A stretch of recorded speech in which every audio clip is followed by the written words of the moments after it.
Oh, hello. Hello, waiting for YouTube to catch... Well, I'm waiting for YouTube to catch up. It says I'm live, but there's just a picture of Stuart Chaffee. Right. Did that even start? Am I even on? YouTube won't tell me. The lemmings have not stolen my headphones. They were in another room. I've missed some of you. Oh, God. There's been a lot of chat already. What's going on? Let me just read up. Yeah, I asked about Eurovision, and the answer was, yep, maybe in your house. Is it on tonight, Eurovision? Oh, it's been going on for about an hour at this point. Yeah, I think we've done it. I did a stream before when Eurovision was on, didn't I? Did we get some nice pictures of the aurora? I didn't see it, but a friend of mine took a picture, really good picture. Too many streetlights, yes. Couldn't see it, and you need a camera that was good at shooting all night. Yes. Living in Denmark makes it quite hard to find a good dark place. Streetlights are everywhere blocking it out. Go outside with the countryside without lights to see it. Yeah, I looked out. I think it's cloudy at the moment. I looked out before and there's nothing to see. Bet Denmark is perfect. I've seen the auroras before, but I now live in a city where the streetlights never seem to turn off. I've never seen it. Other people, I remember saying to people, like, I've never seen this aurora. And they're like, oh, you've never seen it? I was like, no, I've never seen it. Even last night, I didn't see it. Maybe cities should consider light pollution-free zones. Maybe they do already. Little pockets within city limits where there's no artificial light. I saw a thing that said the old sodium streetlights were actually better for light pollution because you can filter them out easier on telescopes. Because the sodium light was such a small bandwidth, you could filter that out. But now we've gone to LEDs. There's just all the bandwidths of light are in there, so it's much harder. There would need to be no cars and no buildings. Correct. I'm still catching up on the chat. In some areas of the city where they cut the lights out at midnight, but not in the area I live in, I really wish they would. But city administrators claim for its safety. I can understand the safety argument, but the real reason is money. They don't want to pay to change the area to conform to code. Yeah. Don't know how politics works in that area. Sounds like a great town. New York, what a town. Lots of live music events happening almost all year round.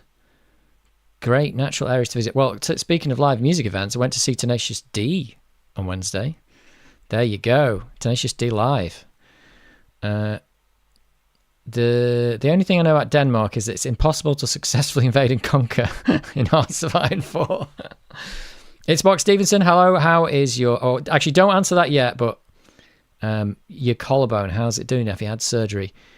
Hang on, I've lost my headphones. Oh my God. Check your lemmings. They've stolen them. They have not stolen them, but, you know, some lemming headphones would be a bit crazy. It's Ollie, Lazita, Retro, JB, and we're all here. And there's Sherlock as well. Were you there before? I don't know. You might have been. I might have missed you.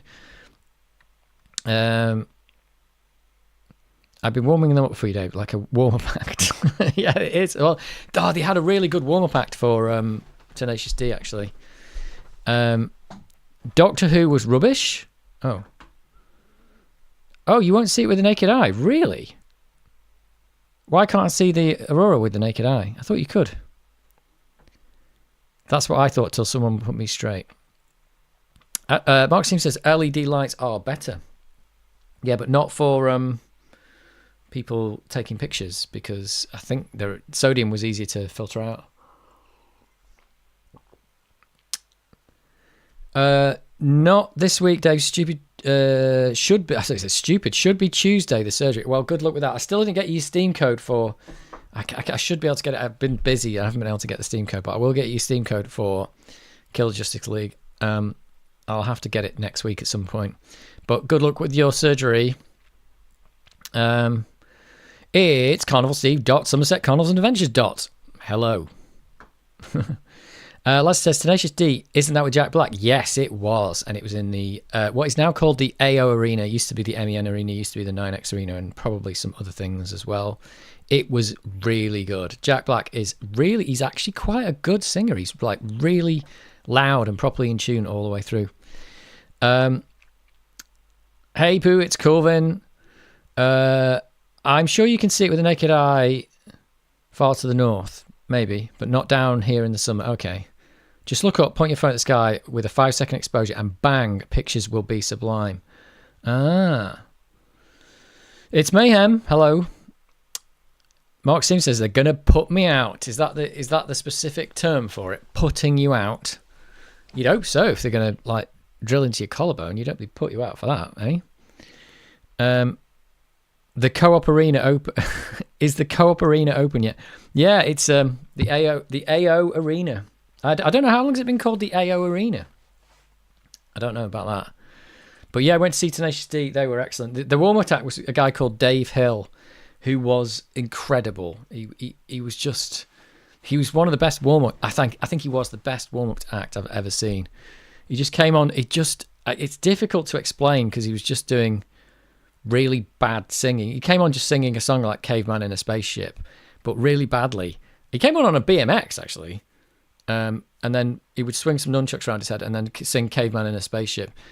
But he was just it's hard to explain in words why it was funny, because it doesn't make any sense when I say it, like just someone singing about a caveman in a spaceship. It's just the way he did it. But look him up. He's called Dave Hill.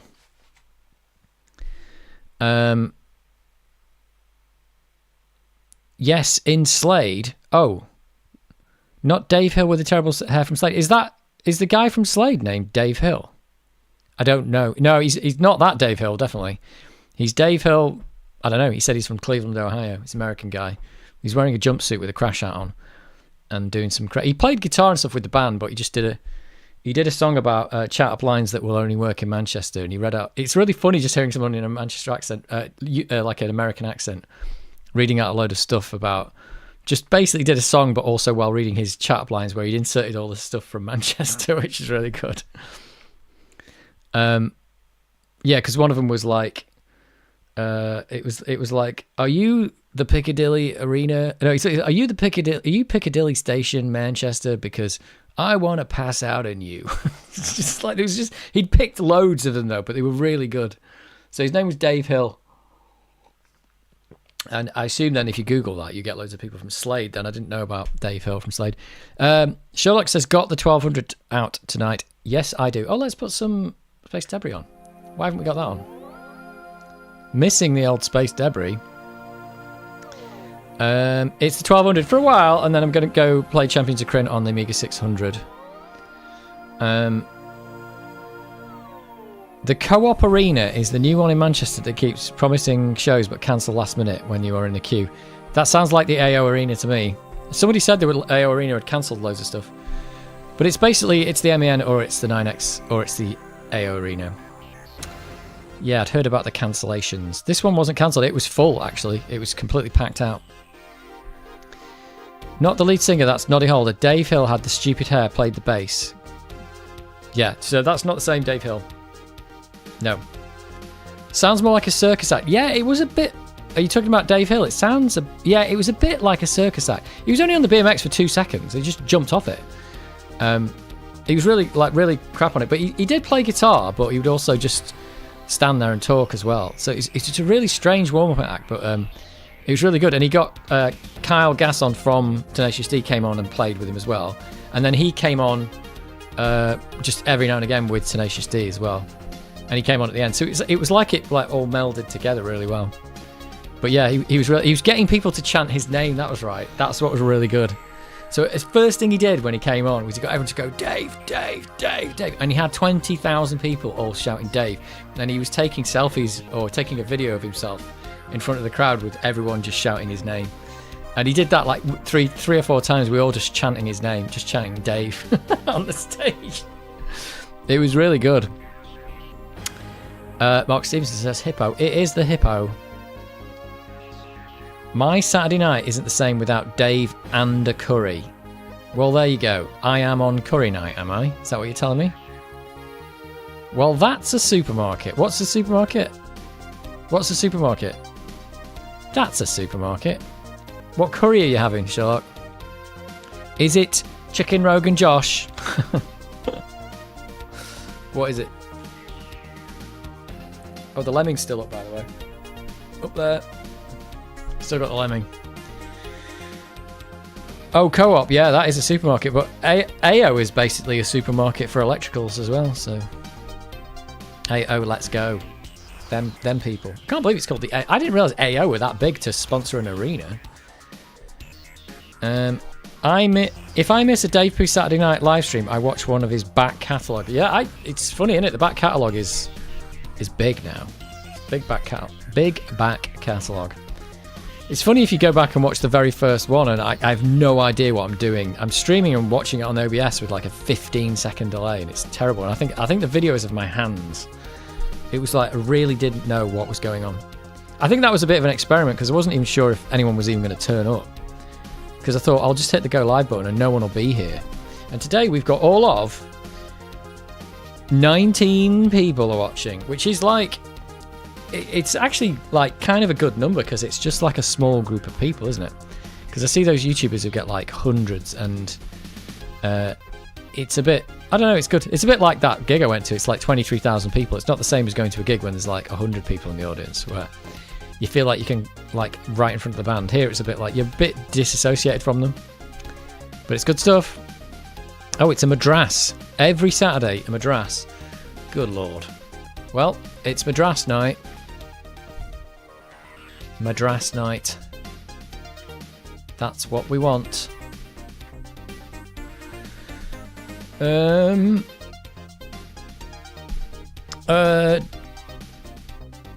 What's that? I don't think I've seen the first. Furthest back I've seen is about a year. Yeah, I think the first ones are pretty rubbish, to be honest. I think am I playing cannon fodder on the first one? And through OBS or something. It's really quite bad. It's quite a bad live stream. But I didn't know what I was doing. I think it took me hours to set it up. And I didn't have a second monitor to actually look at the game on. It was awful. But did it. I muddled through it. So Madras every Saturday, very good. Mark Sim says, I'm here, you are here.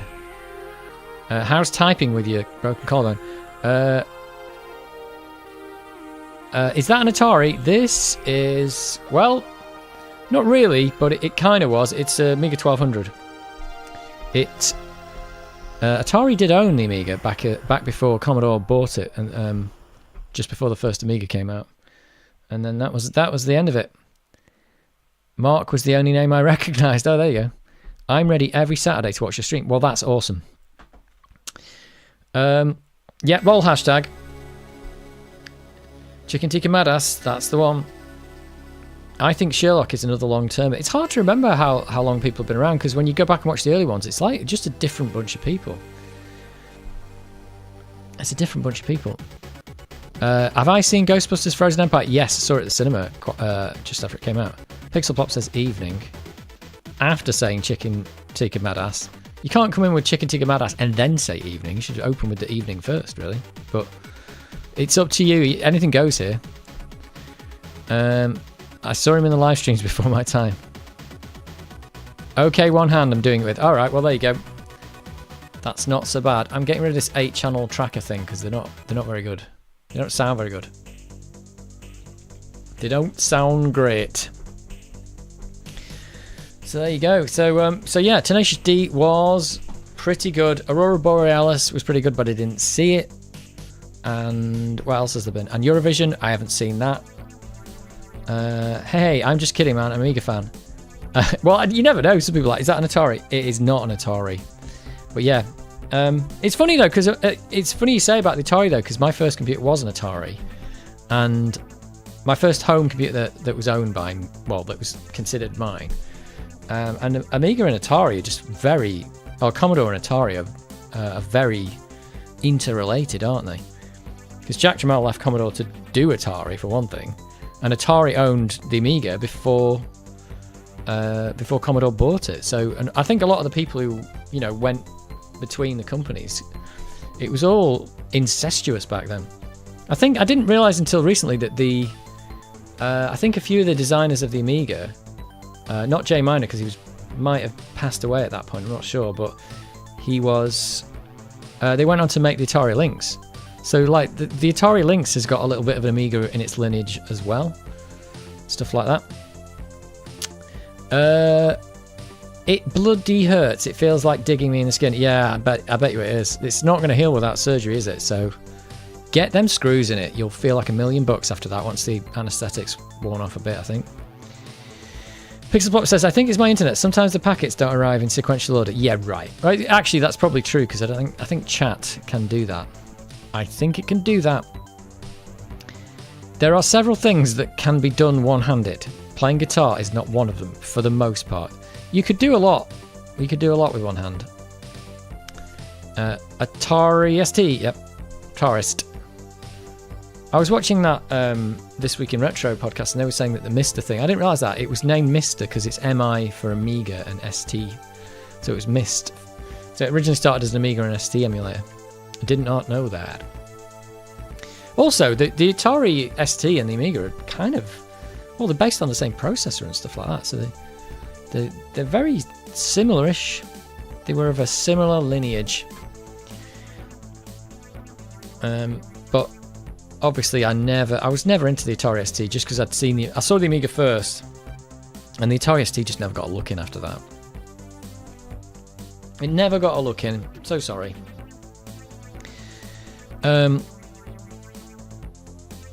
Mayhem says, I used to silently lurk. Commented on your repair videos a fair bit though.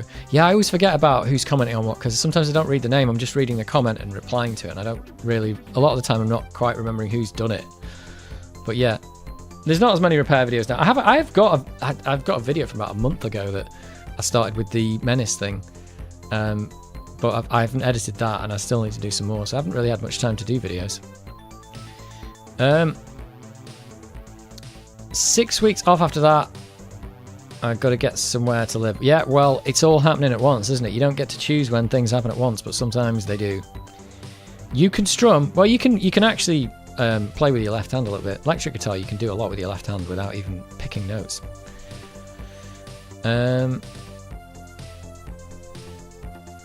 Netherlands was...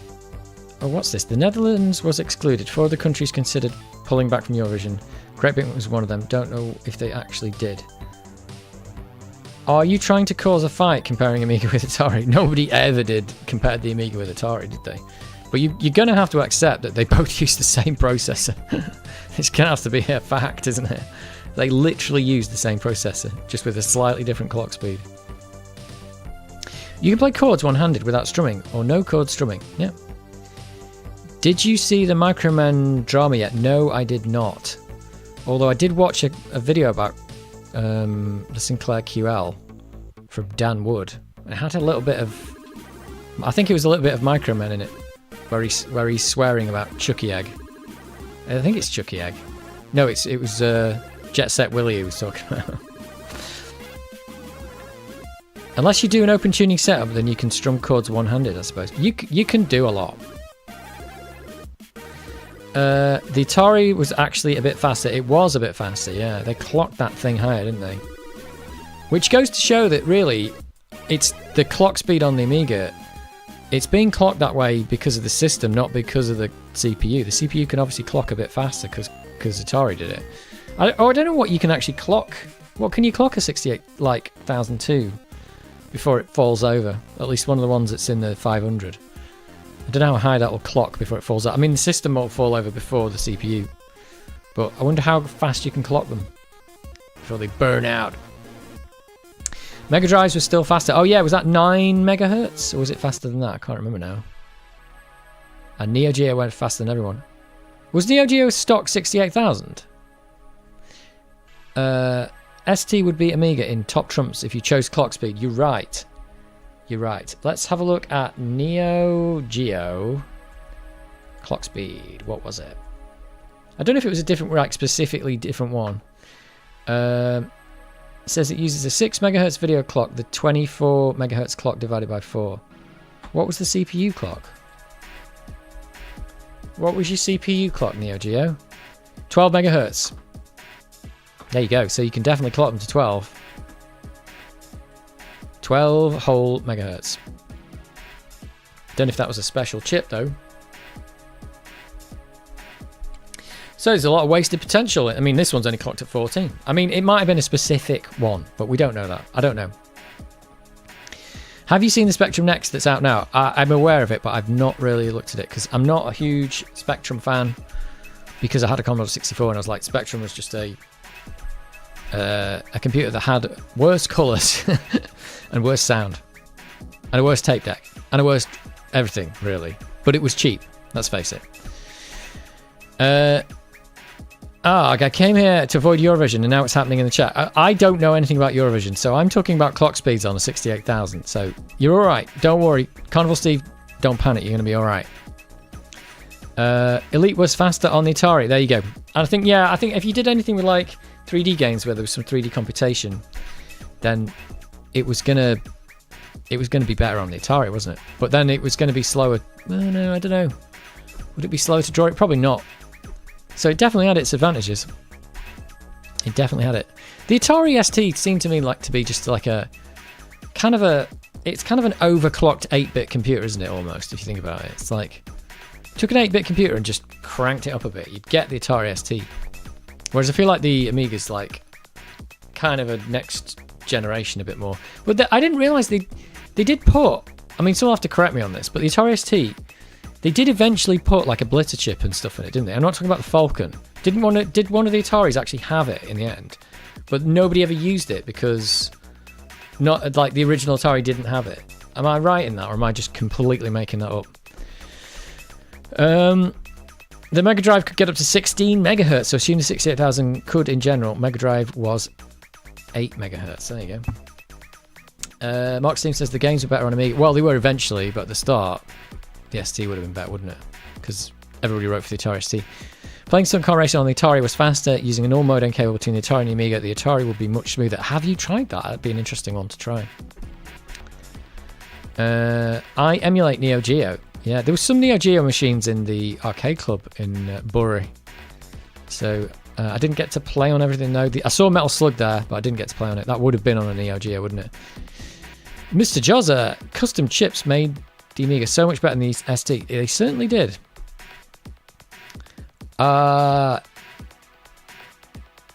Nicholas. Is it Nicholas or Nicholas? Yeah, games were way better on the Amiga. ST games were great though. MIDI was better on the Atari ST. Well, it wasn't really better, it was just built in. I suppose if you mean by built in, it's better. I've got a MIDI interface down there. It works just... In fact, it's technically better than the Ataris because it's got MIDI in, out, and... it's got MIDI in, through, and 3 outs, I think. Is that right? Something like that. But it's got 5 ports on it, so technically it isn't that better. But it required a big box dangling off the end. So was that better or worse? I don't know. Do you remember the dual format Amiga and ST demo disc? I do not. Atari ST was a 16-bit like Amiga. Yeah, they were both 16-bit. They were very, very similar. Oh, Great Hadouken says STE is what you're on about. Yeah, so the STE had the chips in it, and the STE was quite popular, wasn't it? Like, probably everybody had one. Am I right? But nobody used the blitter in it because if they did, it wouldn't work on the plain old ST. STE was the Falcon, wasn't it? No, the Falcon was a different thing altogether. The Falcon was something that was like more advanced than the Amiga, I think. That's what I reckon, anyway. That is what I think. Custom chips make fried meal better. They do. They do. STE was STE. Oh. My mate was given one as replacement for a broken ST by the repair shop since they were essentially the same because no one made games for the ST but the ST instead. Yeah, so I think that was a bit of a mistake from... Well, not a mistake from Atari, but they got there in the end, but they got there so late that it didn't matter. A bit like AGA for the Amiga. It's like, well, they got there, but nobody really made any games for it apart from like a handful. Seem to remember I had an ST Amiga format, dual format cover disc. Yeah, there was... Amiga format was originally Atari. It was a ST Amiga format, wasn't it? So I don't know how many, like the first 30 issues were like covering both machines and before they split it up. I read a few articles talking about the STE was an Amiga killer. Well, technically, it might have been. I don't know exactly what the specs were, but there's a good possibility. But it's too late, isn't it? Because by the time the hardware's come out, everyone's just programming for the lowest common denominator, and unfortunately that means they didn't do it. Oh yeah, before they split it into 2 magazines. Yep. I didn't even know about that until somebody on eBay with like for £5 was selling a bunch of DVDs with all the copies of Amiga format on, so I bought them in like really high quality PDFs. And I bought those because I know there's that Amiga magazine rack thing, or whatever it is. It's just called magazine rack, where you can look at them, but they cut all the adverts out, and I wanted to see the adverts and stuff. So yeah, I bought all those, and then the first one is like ST Amiga format. That's weird. That's like saying Alien Breed 3D is a Doom killer. Yeah, nothing killed Doom though, did it? Nothing killed that. We should make that a real word. Stamiga. Yeah. They were obviously Atari-friendly articles. Yeah, you can get them on PDF. Yeah, that's what I did. I just bought them off an eBay seller because it was dead easy. They just sent me like 5 DVDs, but the quality of them is really good. But the magazine rack online is convenient, but they cut out any page that's an advert, that's fully an advert. They cut it out. But I didn't want that. I wanted to see the whole thing as it was. It's good stuff. Because I like the adverts, because it's good to look at the prices. And it's also good to see like this what's being sold. Even though, you know, like they tell you about a release date of a computer and you go, oh yeah, this computer came out at this point. But it's interesting to look in the magazines and see if people are actually selling it. And if they are selling it at the price they said it was going to be. Had the Sharp X68000 not been a Japan-only computer, it could have killed the Amiga. Probably would have done, but I think a lot of the thing of whether a computer can kill another computer is about the price, isn't it? It's all about price. $9.99 on Spectrum.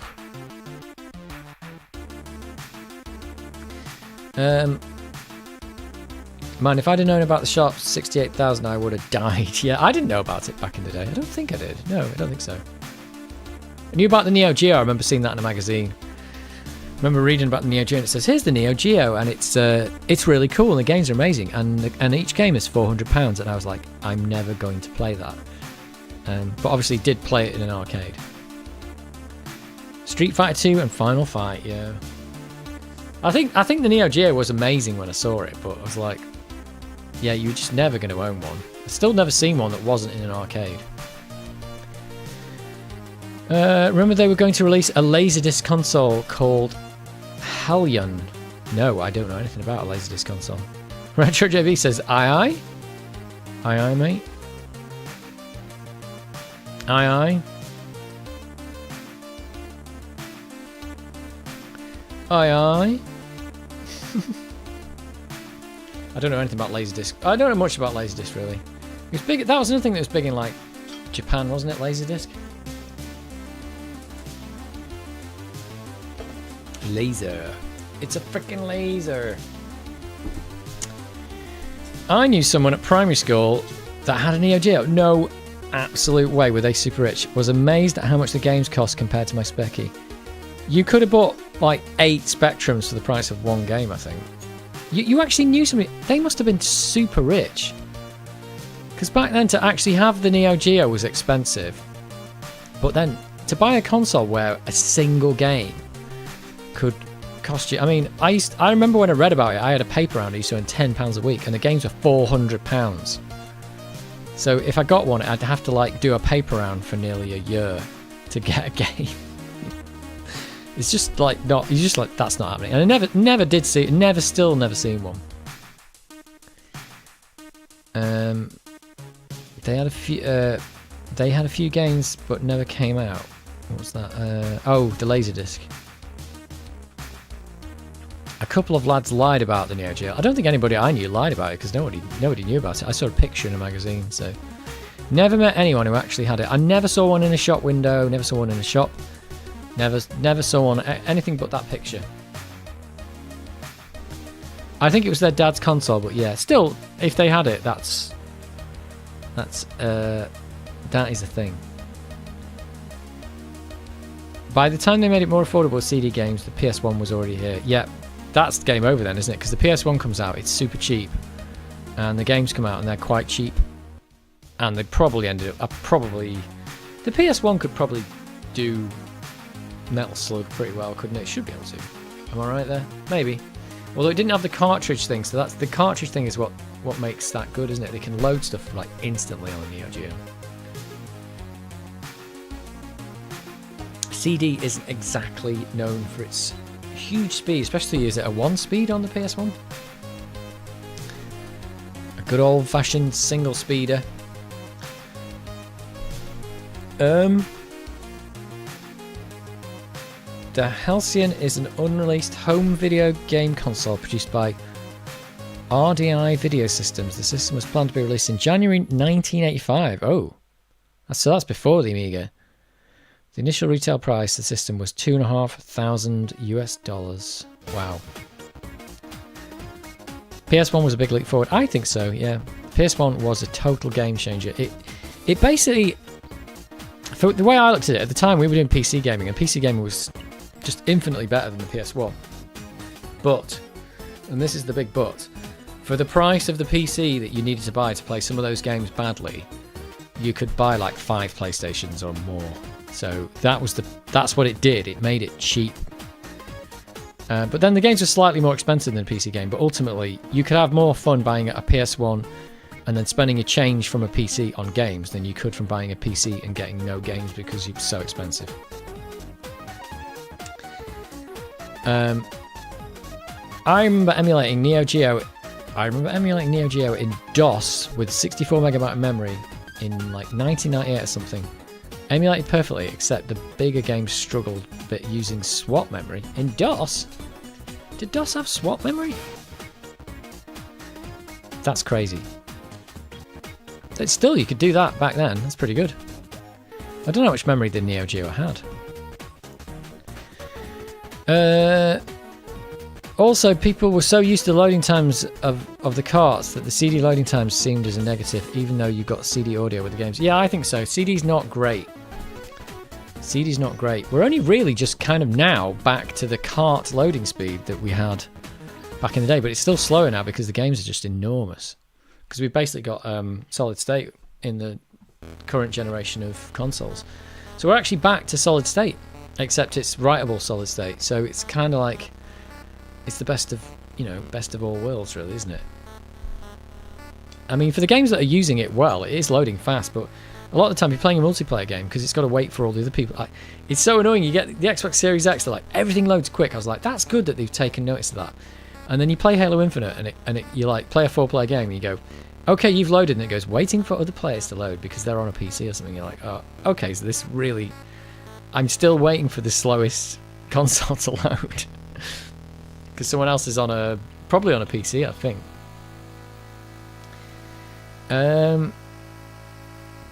Metal Slug isn't very good on PS1. Oh, I didn't know it was on PS1.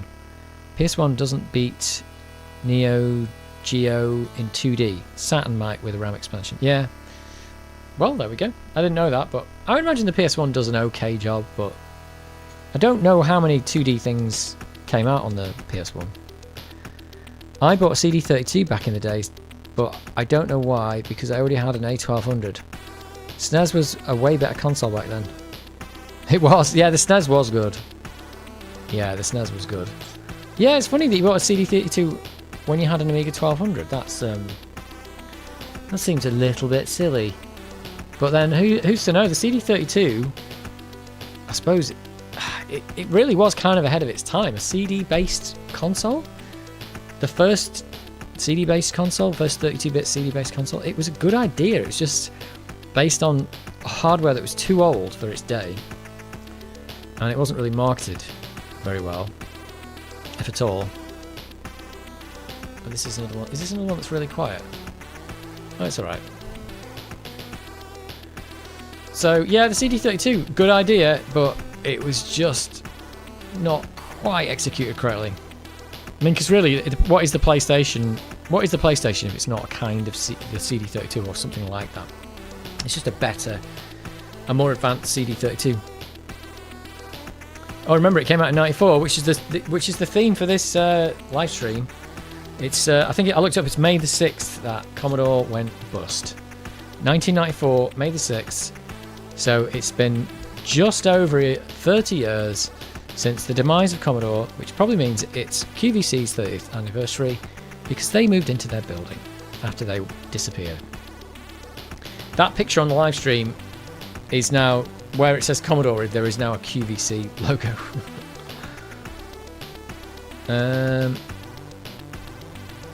I got Neo Geo in Hyperspin front end. Oh. You had to wait half an hour for a patch load every time you want to play. So worse than Spectrum take these days.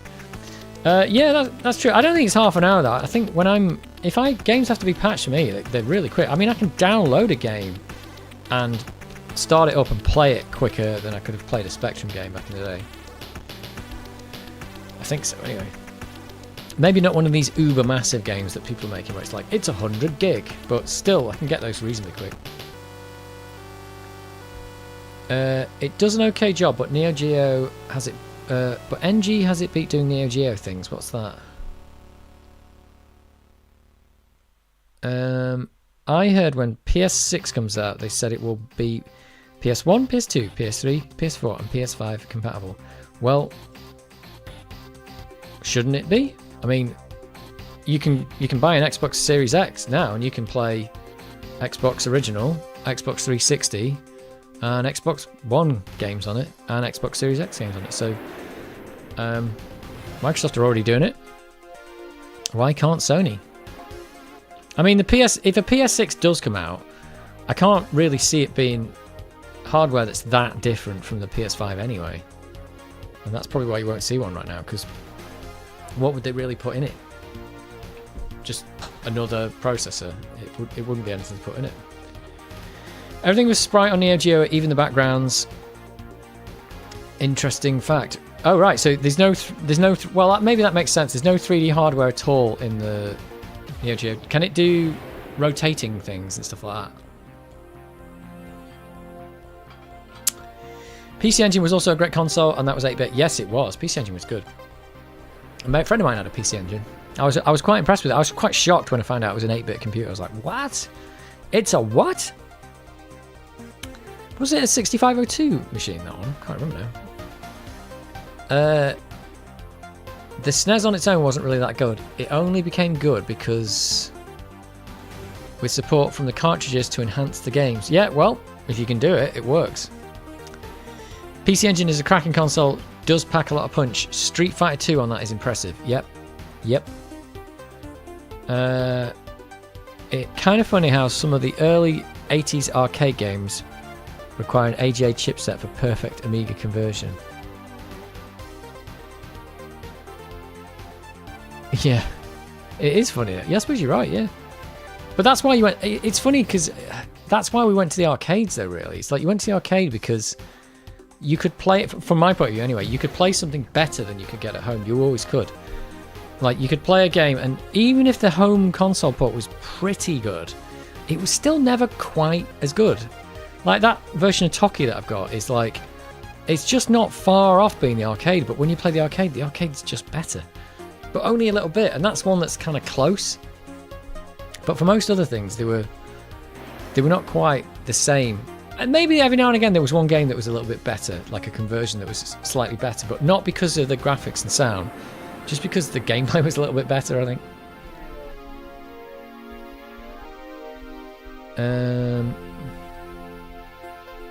The port of Street Fighter 2 on PC Engine is a miracle. Shows how Amiga games were made for the machine strength. Yeah, I think that's when the shines, doesn't it? When you just make it for strength. Because you got to remember, when they're making an arcade game, it's a bit of a weird thing, because normally you go, here's my machine, and I'll make the game for it. But when you make an arcade game, you do actually have the option to go, oh, we'd like to do this. Can we change the hardware? Because sometimes there'll be some stock hardware they'll be using, but sometimes they'll be like, oh, if we could put an extra one of these in, we could do this. So it's kind of like a to and fro of like what you want the game to do, and actually you can change the hardware to do it. But you'd have to, work out like, oh, is that going to be more expensive? Because you might say, oh, we put double the RAM in, but oh, now the machine costs more, and they don't want to do too much. Or maybe it'd be too big. They'd be limited more on space inside the machine than a lot of that, I suppose. Because I watched that talk with Ed Logg, who did Gauntlet, which there was there at Arcade Bury Gauntlet. And he was talking about all that, like, oh, I wanted to put this on and this on, and we could make it do this. But it was going to be a 6-layer board, and that was more expensive, and it was all this kind of stuff. But they changed the hardware to meet... I think it was kind of a stock Atari board or something. But then they'd made it better. Who remembers playing the loading lottery when loading a Specca game? At least with a DL update. You know, it'll work in the end. Loading lottery was Atari 8-bit for me. That was a nightmare. The tapes loaded for ages, and most of the time didn't work. Not all PlayStations are compatible with games. Yeah, I think Sony haven't been as good with the backwards compatibility as Microsoft have. Microsoft are doing a great job. The PC Engine's modded MOS 6502 has a 7.16 megahertz mode. Wow. That is one hell of a 6502. That would be pretty. That would be a really good CPU. Good at doing what it was doing. That would be really good. Consoles just get bigger over the years. Yeah. I got Toki on Mania Melee. Yep, they had Toki at that place as well in Bury. I didn't get to play it though. But it's the Amiga version's not bad. Not bad. From what I remember, I'd have to get the main version out and stick it side by side. I think the main version is definitely better. I read somewhere that a 1 MHz 6502 is like a 3 MHz 68000. So 7.16 MHz 6502 already has been modified to be far more efficient. Yeah, I think... Yeah, I mentioned that in my Amiga Awesome video, didn't I? That it's a bit of a weird one because the 6502 was really good. So if you did clock it higher, there would be a lot of stuff that it could do better. But you have to trade that off with the fact that you can only do 8-bit math and stuff like that. So when you are doing 8-bit math only, it's way faster. Because you haven't got the overhead of like all that 16-bit stuff, but you can still do 16-bit math on it, and even that might be good. But it still goes to show there was something about 68,000 because they still used it in those machines that were like, oh yeah, we'll still use the 68,000. It might just benefit ease of programming because it's like, well, it's got a multiply instruction, you don't have to write your own.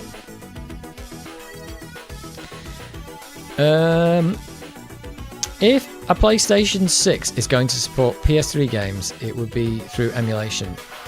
Those cell CPUs are not going to be on the board. Oh, definitely not, no. Yeah, it's all... Well, it could be a few things, but yeah. Could be, yeah, emulation, I suspect. Yeah, but it could probably do that now because the cell CPUs, there was only a few of them, weren't there? And the fact that even the PS5's got like 16 hardware threads, it could probably eat that kind of thing for lunch anyway with the CPU that it's got. Hence why the cell CPU kind of died. But it could be a combination of a few things. I mean, I think the Microsoft are getting it through it with recompiling the game, aren't they? They're recompiling the game for x86. That's how they're doing it. So in theory, is it emulation or not? Because you've taken the game, you've just recompiled it for x86, and then you're sending out the graphics calls and whatever calls out to the emulation layer, I suppose. So it might be just the... I don't even know if that's... It's funny to think whether that's emulation or not. I don't know. Because you've changed the game in that case. You haven't changed the... You're not emulating the system. You've changed the game to work on the system. So I don't know if is that emulation or not.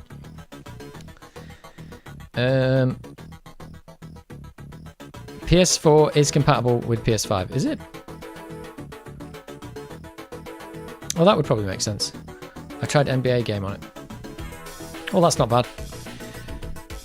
But they're the same architecture, so that makes it much easier. It's like Xbox One and Series X. It's much easier because they're running the same processor.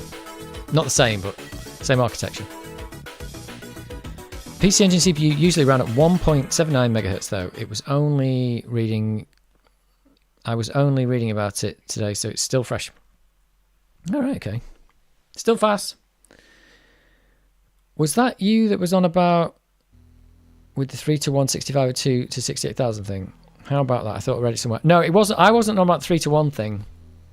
I didn't do the calculations on it, but I'm sure for 8-bit math it would run rings around the 68,000.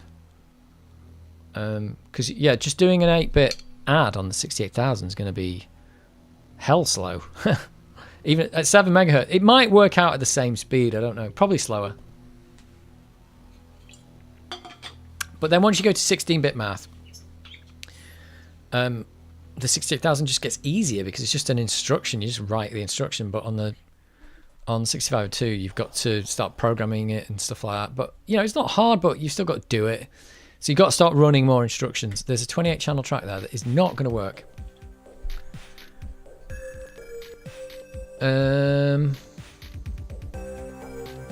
Problem with the Cell CPU is the SPEs. What are the SPEs? Is that Dave? How often do you use the Amiga these days? What upgrades do you have in this machine? I use the Amiga during these live streams, which actually, when I think about it, because I don't really get a lot of time to use it, and that's why I started doing live streams. I thought I'm going to use this thing that I've fixed, but it's getting like 4 hours use a week. So this Amiga's had, it's had hundreds and hundreds of hours on it since it got repaired in the 2020s. Since 2021 or whenever I got it or something. So this has got hundreds of hours in it. And as for upgrades, it's just got a Amiga kit. It's got an 8 megabyte expansion card, fast RAM in the bottom, but it's got 4 of it turned off. So I think that's it. Oh, and it's got an SD card hard drive in it. So it's not a real hard drive, it's an SD it's an SD card adapter thing in there. So it's kind of stock. It's not real like old school parts, but you could have this Amiga back in the day. Still got the original floppy drive in it. Going for real floppy drives. I don't have any. I've never used a Gotek, so it's the real deal. So it's either coming off floppy drive or I'm installing it on the hard drive. That's how I'm doing it. I'm thinking of using physical media in the eventual PS6 for PS3 games. That would require an emulation layer. Well, I don't know. It's crazy. No, actually, no, it wouldn't, because with the Xbox does that as well. I can take an Xbox 360 game, which is kind of like the Cell CPU thing. It's an IBM, PowerPC architecture, and I can shove the disc in. So I got Dead Space. I shove the disc in, and it downloads. What it does is it downloads the recompiled version of it. So you put the disc in to play it, but it's not actually using the code off the disc. It's actually using the downloaded code. So it's technically, again, it's an emulation layer for the OS, but the game itself is not. You're just not playing the one that was on the disc. It's just not playing it. So it sounds pretty stupid, but that's how it's done. The SNES also used a modified 68502 with 16-bit addressing.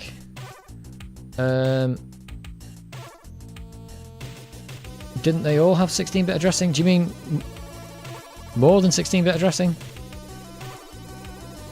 Are you talking about... that sounds odd.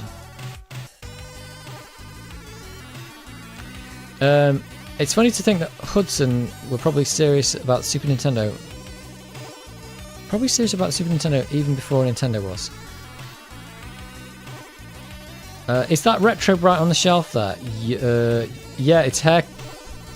Yeah, that's the box of Retro Bright stuff. There's hair cream. It's probably gone off now. I haven't Retro Brighted anything for ages.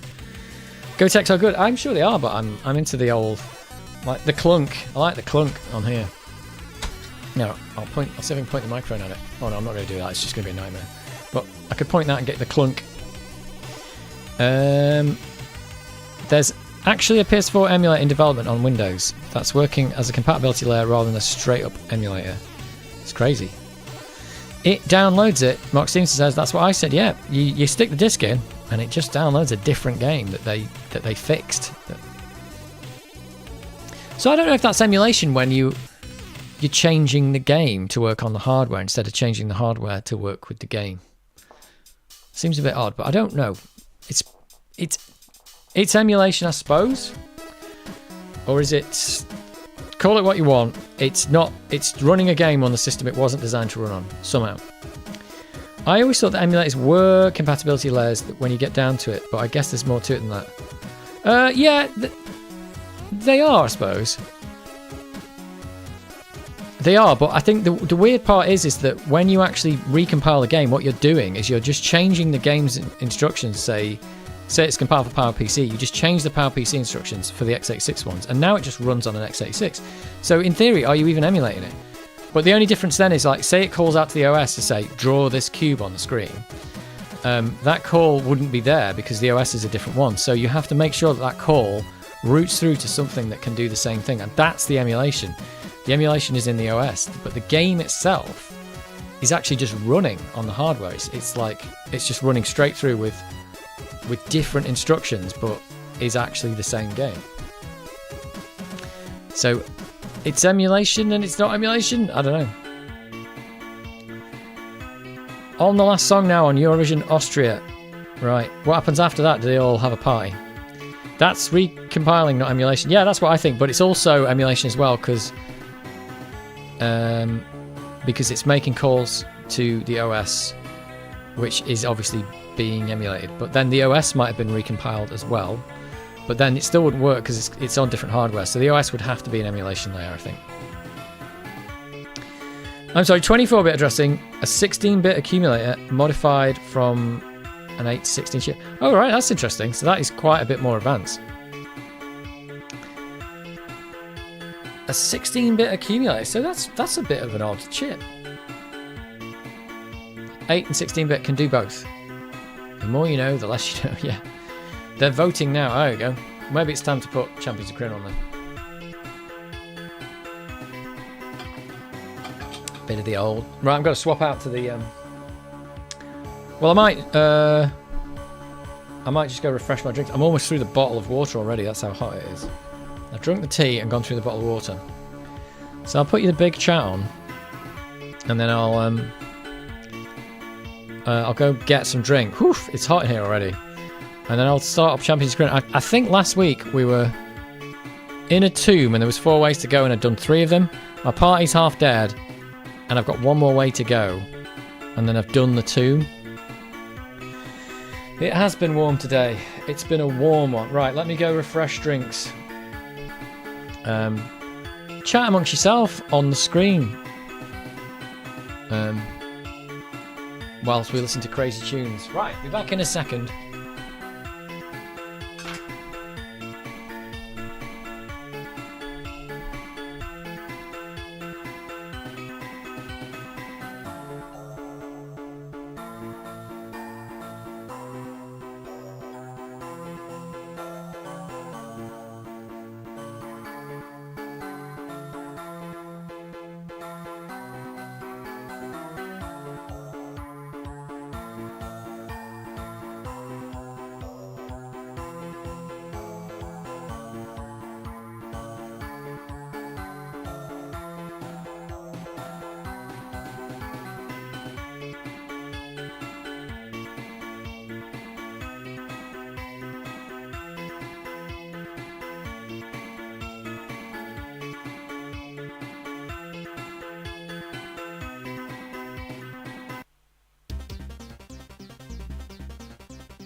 I made... Hang on. Hang on. Oh, this is a mistake. I made a hot drink, which might be a mistake, but I've done it anyway. Did it anyway.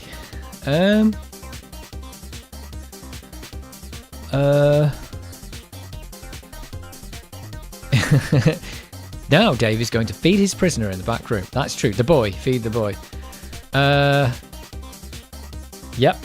Is this the new entertainment for a Saturday night? Plot twist. I am that prisoner. It's quite addictive. Remember to like the channel. What, mine? Dave has an ST in the background. Shh, don't tell everyone. Don't tell everyone. Secret shame. Like when the stream's over, I get an Atari ST out and I go, oh god, I love this thing. I hope it feeds you well. Love the Amiga sound. Oh yeah.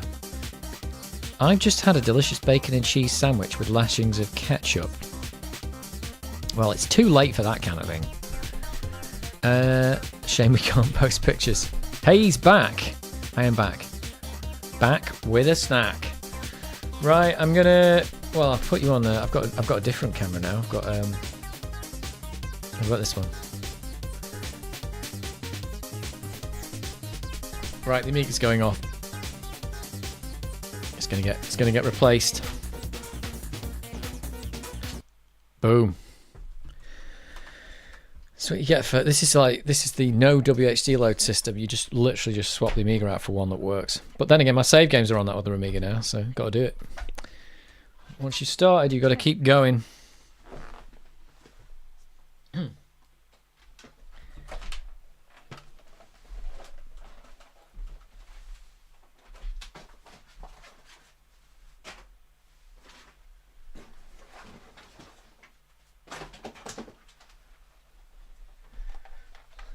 Here it is.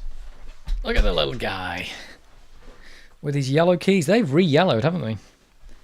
Maybe it is time for Retrobrite. I don't want to take the keys off again. They're already falling off from being taken off and put back. I think the R key just falls off sometimes. I think these keys, if you take them off and put them back too many times, they just end up broken.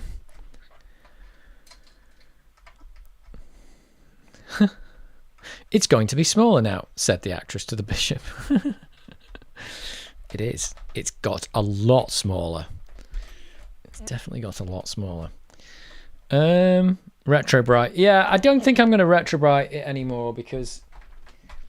Yeah, already this R key and the T, I think, will fall off now because when you've pulled them off and put them back and it's not fitting on the stem properly anymore, so the keys are starting to wear out because of that. It's not that bad, actually. So, but this was my Amiga. I owned this. Well, let's see. This one has got a replacement floppy drive in because it got a PC one put in because it was busted. Let's see if it boots. Let's go to the big screen. Is it going to work? It's working.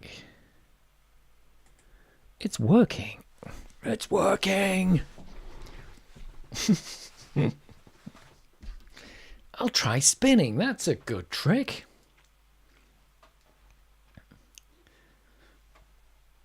It's funny because I still look at the disc light on the 600 and have like fond memories of that and the hard disk light ticking over because it was my first ever computer with a hard disk, so I've got fond memories of like seeing that and hearing the whir of the hard disk and going, oh wow, it's got a hard disk. That's so cool. That's like a million miles away from what I was using on the Commodore 64.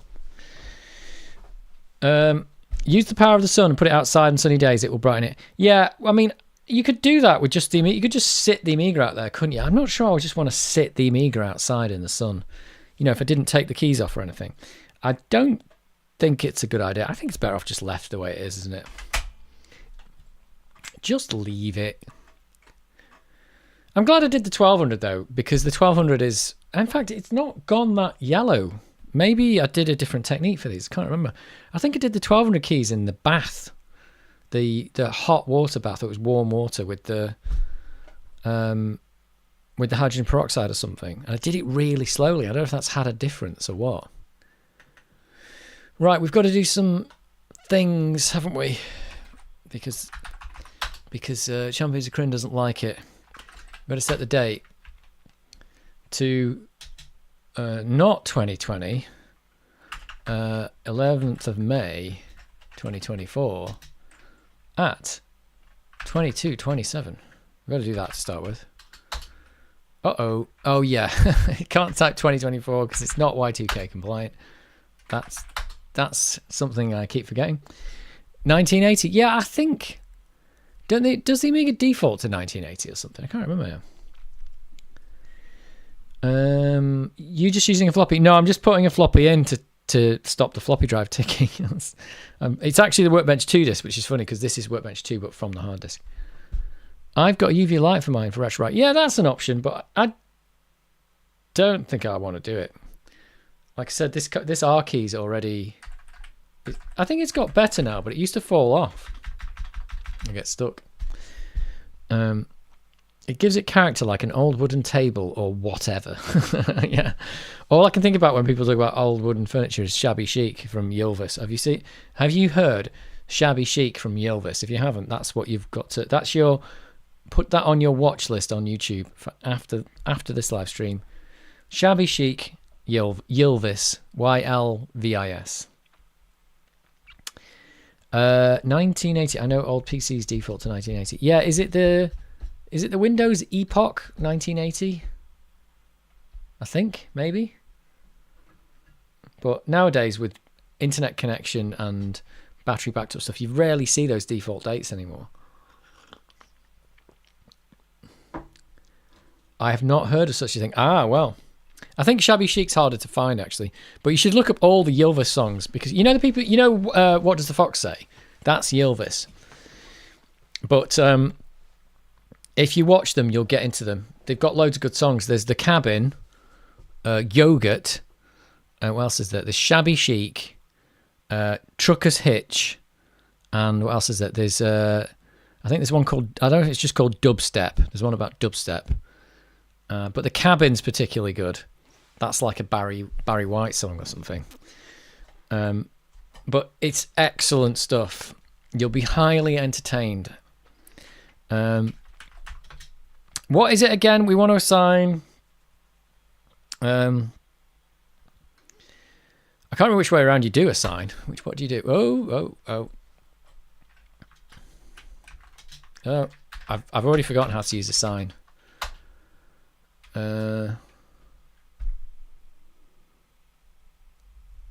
I need a flight that's on theme. Oh, you need a flight that's on theme. I don't know. I wonder if there are any airports or fields with STE in the ICAO code or A500 perhaps. Yeah, well, you could have A500, A600, A1200, A3000, A4000, A2000, and STE would be good. ST, STE, STFM. You're not going to get Atari, are you? How do you use the assign code? I've forgotten. Do you assign the thing you want to first? Is it... I think it's DH0 I want to HDD2. I think that's right. Millennium Bug didn't exist. It certainly didn't when this was made. They have 3.2. That's different. In 3.2, you have to type the full year, but in this one, you don't. So if I type DH0, it should give me... Yeah, that's right. I did it right. Specifically in Aero Commander 500, I think I have one too. Oh. Right. I think we're done with the shell commands. Let's get Champions of Krynn booted up. It's save game E, I remember that, and I need to go south in the tomb. Nobody's following this game, except maybe Lazda, because he's on the ball with what's going on. But this game's going to take like 1,000,000 years to get through. Oh, I don't want to be over here. I've got a DF0 switcher. A500, Aero Commander 500, okay. DF0 to DH1 to DF1. Is that what it is? Anyway, we're going to boot this thing up. I'm going to boot this baby up. Get ready for the only piece of music you'll hear from this game at all. At all. I can see it loading off the hard disk. It's not fast. Didn't they make Amigas in the Philippines? I think they made some Commodore 64s there. They probably made Amigas as well. Here it is. Warhol game. Yeah, you're always going at the Warhol game. Andy Warhol did not play this game, but I made it look like he did. I also had the Star Trek Next Generation crew watching the Boing Ball demo. So, yeah, Andy Warhol never played this game. He did play with... I don't know what it is he's actually got on the screen. It's not Deluxe Paint. It's a program a bit like Deluxe Paint.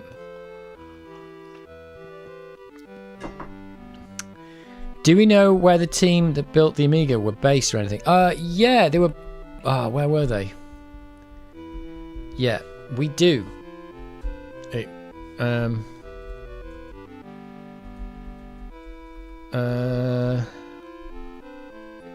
Obviously it's in California, but I can't remember exactly where. Where was it? Where were they?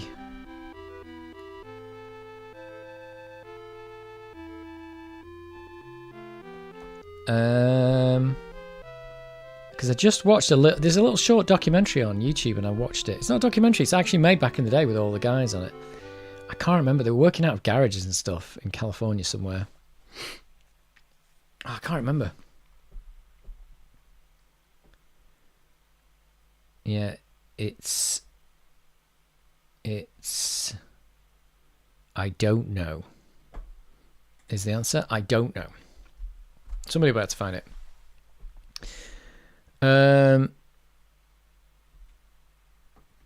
Oh, you pick up the journal, you will need it. Yeah, I will. you knew that. Like the city. Blondie, yeah, Blondie was there. Micro Valley, yeah. Santa Clara, California, it could be. Santa Clara, is that right? Is that where the team were? It wasn't that many of them who developed it. It's Jay Miner and like 10 other people or something. And they got like a load of money off Atari, is that right? I don't have an A500 plane. I'll have to settle for an A350. What was the A350? Was that a Commodore part? Journal entry 24. God, I'm already sweating. I've not even started the game yet. It's just hot in here. It's word 6. 1, 2, 3, 4, 5, 6. Once. Oh, I got it right.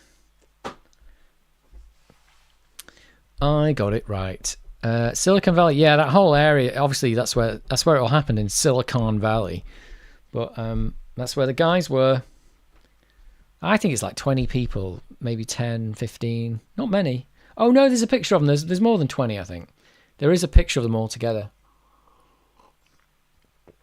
Quite a few people. They did a good thing. And like I said, I think it was self-funded, wasn't it? It was funded by them. I think Jay Miner remortgaged his house and they got some money off some dentists. And they started the company, but the money was running out and the product was nearly finished. But they knew it was good. So that's why they were like, we need to borrow more money to get this done because it's good. The Amiga's good and we can tell. And that's when Atari stepped in and gave them $500,000. And it was like a $500,000 loan and to keep the Amiga going. And they had to pay it back by a certain time, otherwise all the technology would default to Atari. And that was just about to happen. And Commodore stepped in, bought their company, and paid Atari off in the process. And that's when it became Commodore. So this was nearly the Atari Amiga. Does that sound as good? The Atari Amiga? Does that sound better? It was almost the Atari. Let's load the save game, which is E, I believe. E.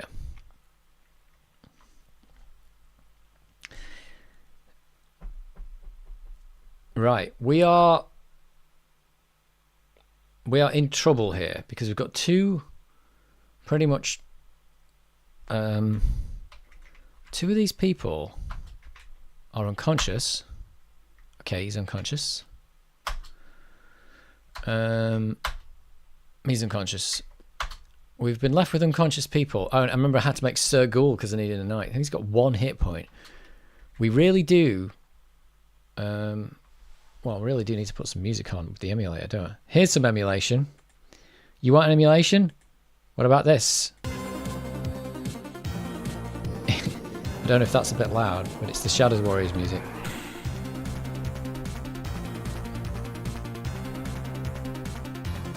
I've actually got the... Hang on. I can put the little thing on as well. Where is it? Hopefully that's not too loud.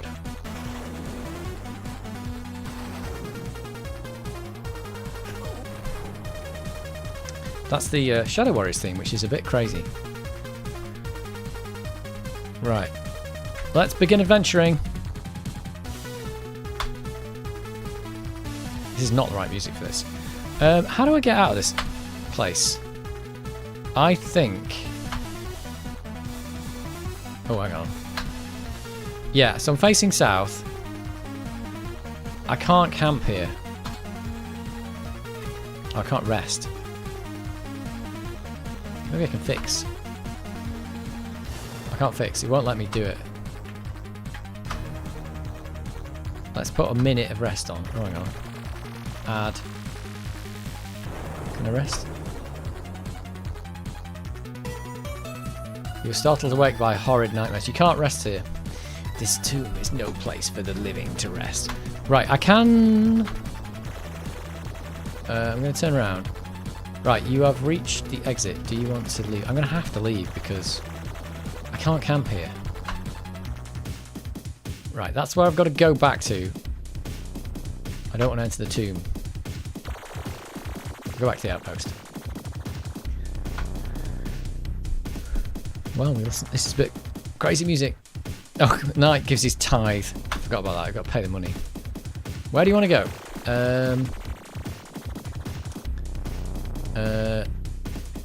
Where do you camp? It's not the inn. It's not the hall. Is it the hall? No. Where do you wish to go? It's the... I've already forgotten. It's the...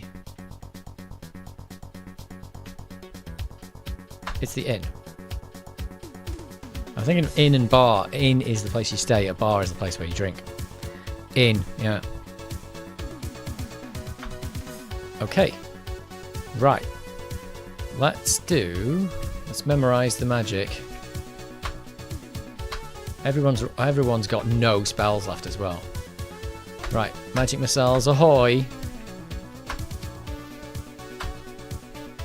He's only got lightning bolt. Right, he's got that to memorize. You have to really memorize the spells first. Otherwise, when you do fix, because fix involves resting. Fix is just resting for enough time to get spells to fix your people. Then you need to really memorize spells first because you'll memorize those whilst you're fixing. Memorize these spells. Yes. Can he memorize? Oh, token 2 is no condition to memorize spells. Okay. Well, we need to... we need to fix first then. Fix me, guys. That's not working. Why can't I do fix? Oh, because... Oh, he can't fix because the people who can fix are down. All the clerics are down. So let's just rest for... oh, let's just rest. I mean, it's not going to make much difference anyway. Oh, but they don't get their health back. How do I get their health back? How do they stop being unconscious?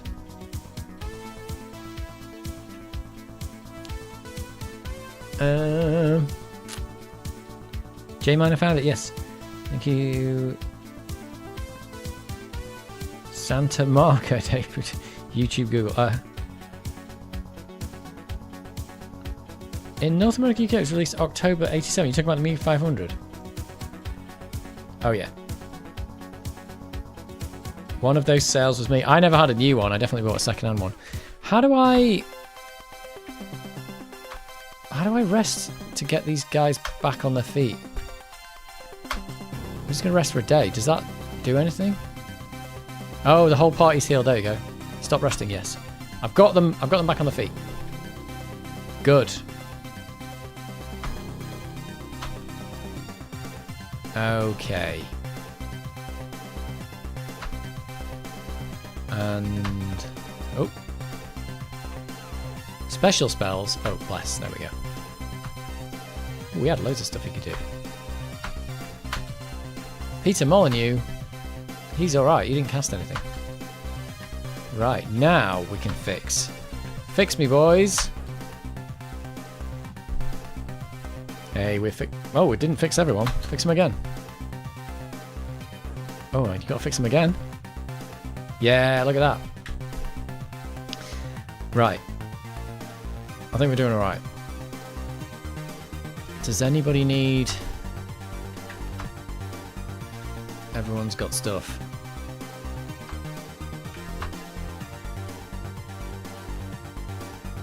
I don't remember what anyone's got. Potion of invisibility?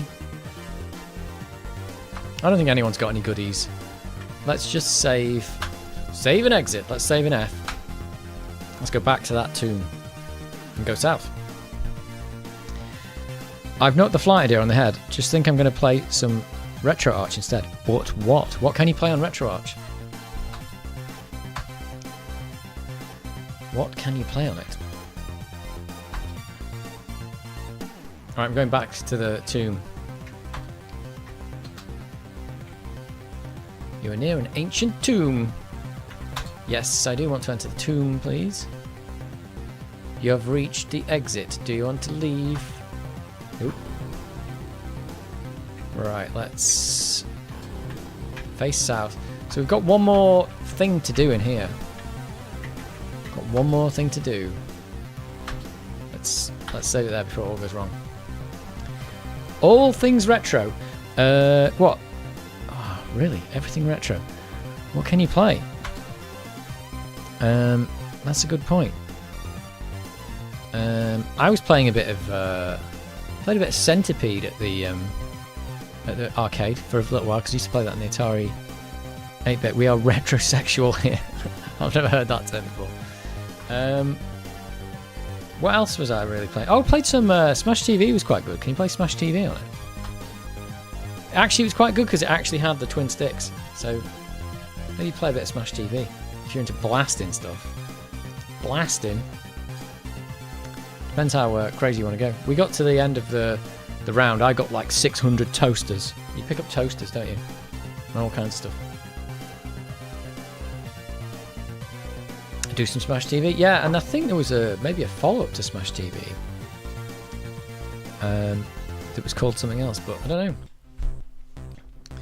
Better the old Smash TV. It's fun for a few minutes, Smash TV. It was quite much better than I thought it was going to be. Afterburner. It's never that. They had Afterburner at that place. I didn't play it. It was never that great a game, I thought. It was more of a spectacle. Right, I'm going to go south. Here we go. Wish me luck, guys. We're going south in the tomb. I want to use my twin sticks. None of that D-pad and buttons rubbish. The follow-up was called Total Carnage and the Amiga port was horrendous. Yeah, I think Total Carnage was next to Smash TV. What else did I play in there that was a bit odd? I can't remember if there's anything odd I played. Not really odd.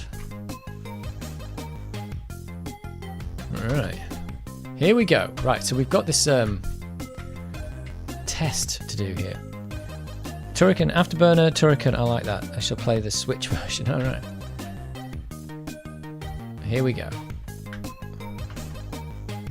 Oh, the contorted bodies of a squad of draconians lies here. Their faces frozen in terror. Okay, the spectral minion allows you to pass. Oh, that's because we got a knight. We never got this far before. A voice echoes through the room. What does the measure say on duels? Only a knight could answer correctly. What does the measure say on duels? The measure is the knight's code.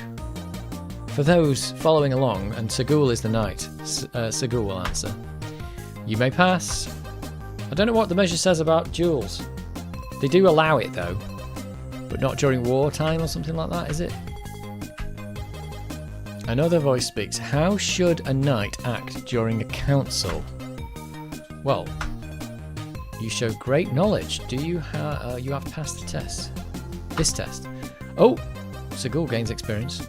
Oh, I should have leveled up. That's what I needed to do. Perhaps I should have leveled up before we got here. That was something I was supposed to do, I think. Okay.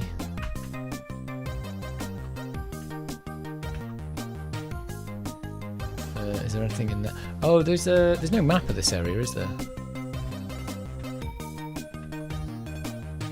You've reached the door to the crypt itself. Nothing appears to block your way. Okay.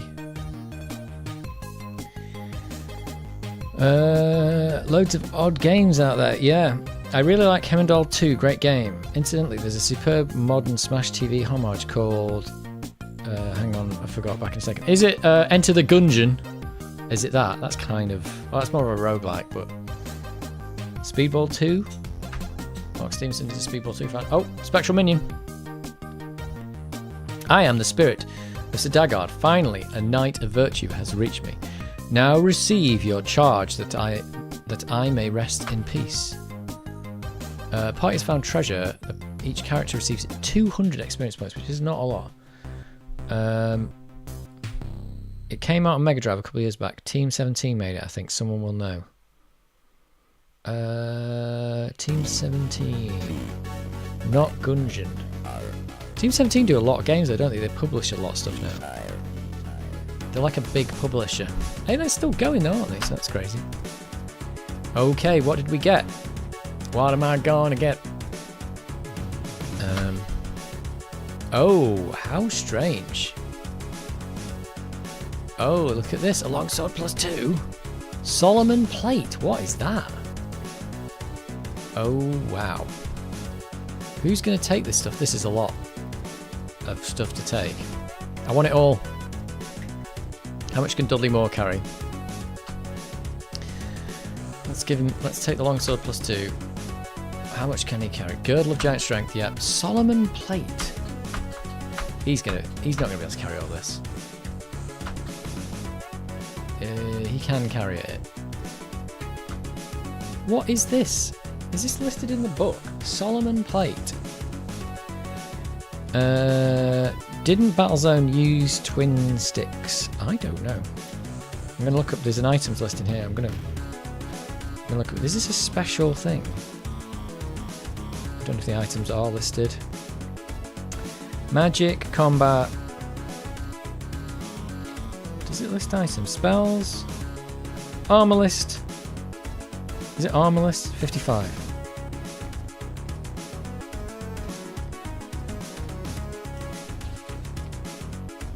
Charts. 55. Armor list. Shield, leather, ring. It's just this plate, but it doesn't mention anything. Is this something special? I don't know what this is.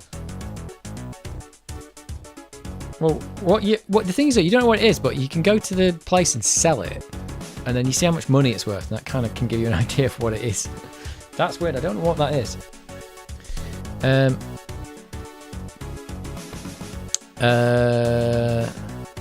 Speedball 2 came out on CD32 as well. Oh, well, there you go. Xenocrisis. It's called Xenocrisis, but played the PC version, not the Mega Drive, because twin sticks are a must. Xenocrisis. I've never heard of that. After CD32, Commodore CDT came out, didn't it? Was that after or before? I think that was before. That was a kind of different thing though. Moss 6502's here. Good evening. I think they might be bringing it out for CD32 also in the future, or the SNES. They're putting it out on those old consoles. CD-TV came out first. There you go. We called it. Yeah, the CD-TV was another thing that was kind of ahead of its time, I think. Like a CD player interactive thing under your television. Like sounds a lot like a games console. Sounds a lot like, you know, smart TV, really, doesn't it? Try it on and check the AC. I actually have a CD-TV. Oh, well, there you go. And that's like an Amiga 500 in a box. They didn't brand it with Amiga at the start, did they? And then they branded it as Amiga because it was they couldn't sell it. But I think it just got there ahead of its time. I think that's what happened. It was the 3DO of CDI. I thought CDI was like CDTV. Yeah, I think, didn't CDTV get there first though? Maybe. Congratulations, Segul gains experience. Again? Sai passes through the tomb and then all is silent. The spectral minions have been laid to rest. You feel healed. Oh, I went back and healed everyone. I didn't need to do that. They were going to heal me here. But then again, I would have been half dead, so. Whoa, what was that? Was that a screen that I just missed? Right, I think we're done in here.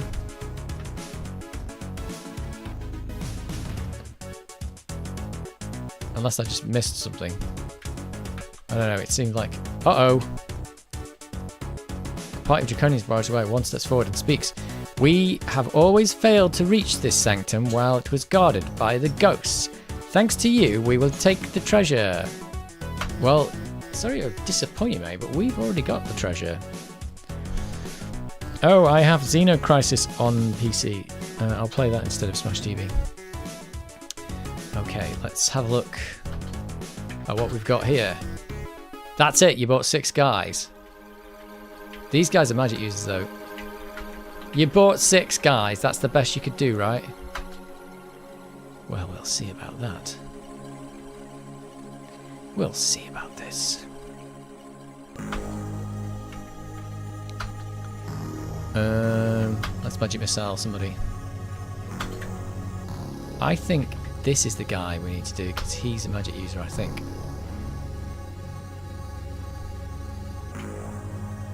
I think he is.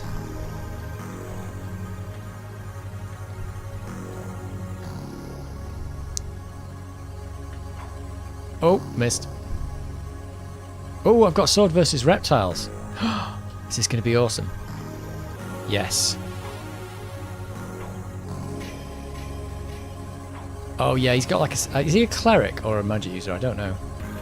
Let's get Segul involved. He can't hit anything.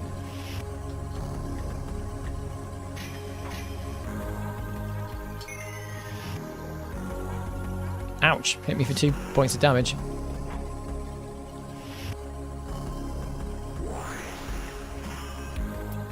Whoa!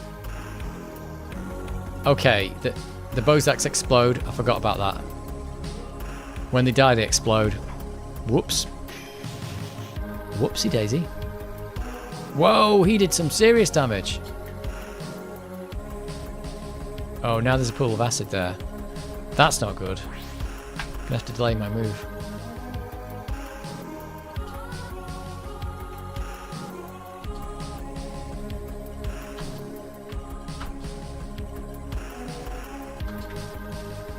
Let's get this. Oh, this dude will die from this. Die! Oh, he's gonna make an explosion as well. Whoops. He damages their own dudes, though. Crazy. Absolutely bonkers crazy.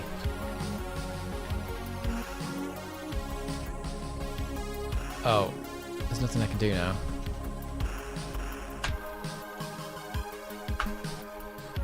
Oh, the acid drains away. Oh, yeah, so they leave pools of acid. Let's get this guy up here to get people out of the way. Missed!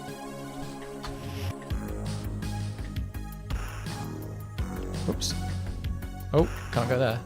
Missed! Missed! Missed! Everyone misses now.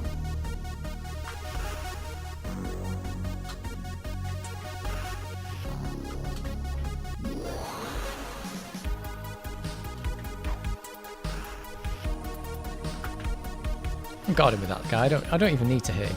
Ooh, he's gonna... He's down. He's down. 207 experience points. I did it. Oh, steel. That's all you had. How much steel will you take? All of it. Thanks, guys. Let's just save. I can't rest here though, but I can save under F.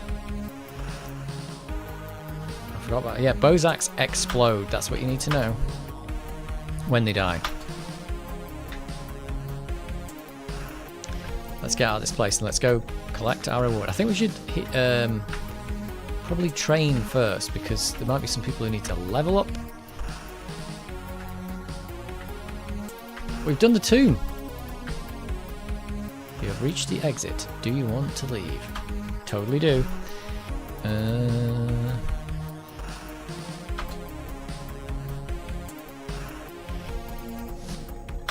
Yep, let's enter. Sagul gives his tithe. Okay. Where do you wish to go? We want to go to... is it the hall? Let's see if we can train any characters. Oh. We can. We can.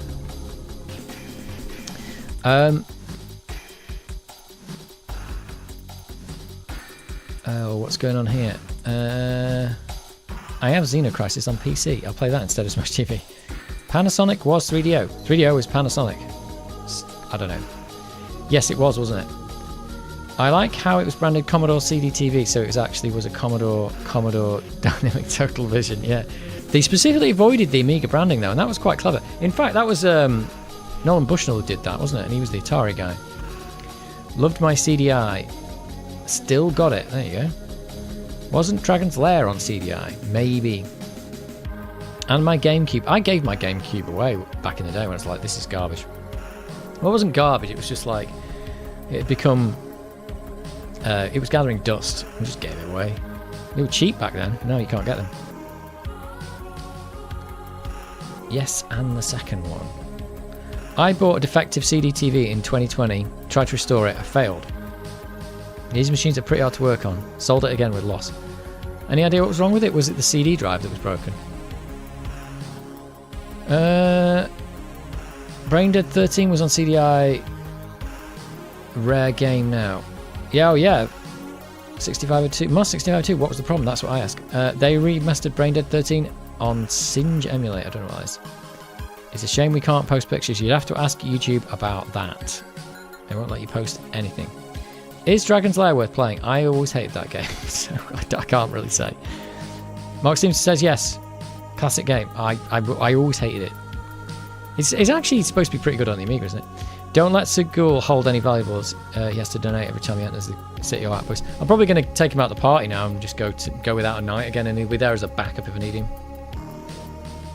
Space Ace as well, yeah. Do you wish to train? Yes. Congratulations. Oh, he's gone up. Right, let's see. Train character. Can Depu 2 train? Yes. Yes. What about Peter Molyneux? Not enough experience. What about Turkin 2?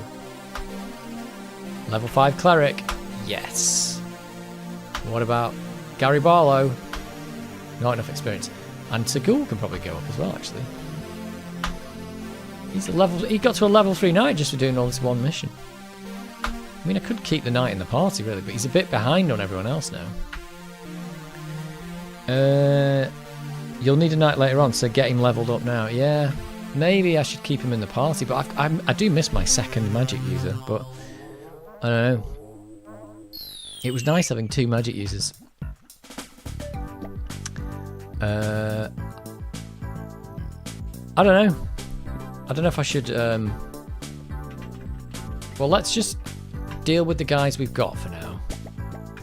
Yeah, because he's actually got less health than like the magic users at this point. Don't know. It's an interesting one. And let's view. Oh, let's view. Dudley Moore has got all this weird stuff. So he's using a standard two-handed sword. We could change him out for the long sword +2 with a shield. He hasn't got a shield. It would be nice to have a magic sword. What is this Solomon plate as well? A girdle of giant strength.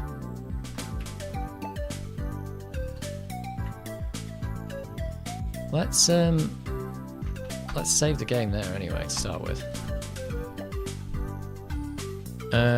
Wrath of the Demon was good on Amiga and CDTV. No points for United Kingdom yet. Well, it's to be expected. It's to be expected, isn't it?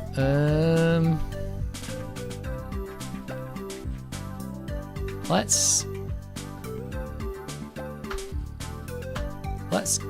give him, if I unequip the, what is he? He's got damage 1d10 plus 6 and his to hit armor class 0 is 12. If I give him this instead, he's 1d8 plus 8 and to hit armor class 0 was 10. What was it before? I've just, to hit armor class 0 is 12, so that's like, I think that's better. I think that's better. And also it's magic, which counts for a lot. I think I'd give him that.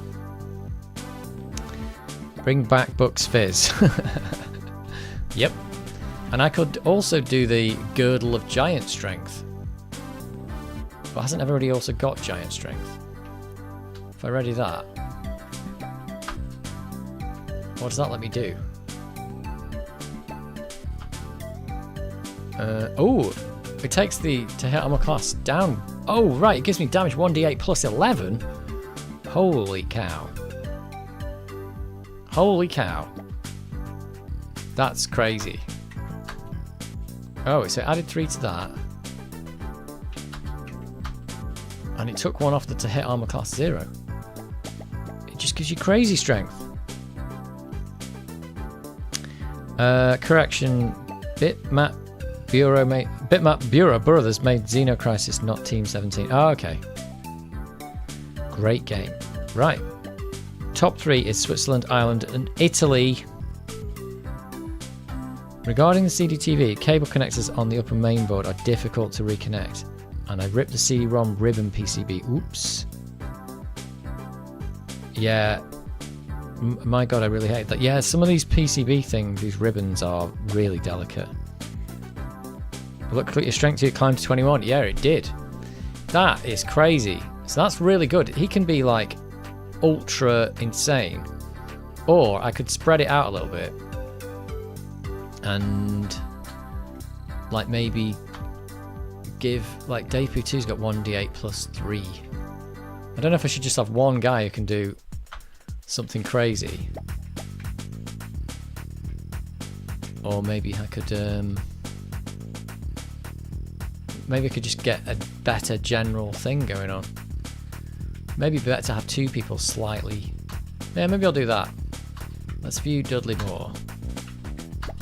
Let's get rid. He can give the Girdle of Giant Strength to Depu 2.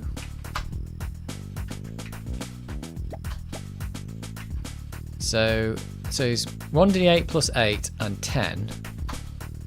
And Depu 2 is 1d8 plus 3 and 13. But if I give him the Girdle of Giant Strength,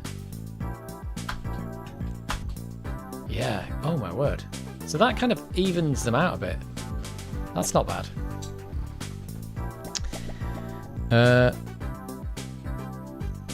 Dudley Moore and those 24-inch pythons. I got a new 1200 floppy drive a few months ago. Okay. Oh, £20 got it on eBay. That's pretty good. Does it work? That's not bad. Floppy drives are actually going for quite a lot of money because, I mean, let's face it, nobody makes them. Let's face it, nobody makes them. Right, we've got those 2 guys sorted. What is this Solomon plate? What is this stuff? Can you put this on? Wrong class. Oh, is it got to be a... It's got to be a knight. Let's have a look. So let's have a look at Segul. He's to hit armor class 0, 15, 1d10 plus 6. So what is Solomon plate? Already using plate mail. So his armor class is -1. Oops, I'm on the wrong page. -1. Let's get rid of the plate mail. It's But on the Solomon plate... Oh, it's -4. Maybe I will keep this guy in the party. He's a little bit behind, but he's doing right. He's on -4? Holy cow. Oh, and did his damage go up as well? 1d10 plus 6? Did that just change?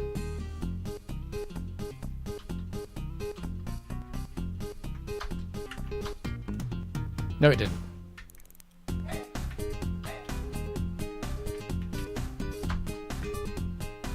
So he's just got Solomon plate and a two-handed sword.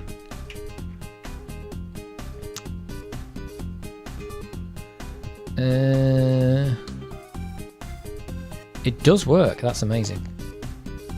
It's real tight in the CDTV. I'm sure you ripped a cable. Yeah, you've got to be careful with those cables. They are really hard things to work. Look at that. He's on -4. That's crazy. That means there's no point really having loads of that Solomon plate. I'll probably be able to sell it. Right, what else have we got?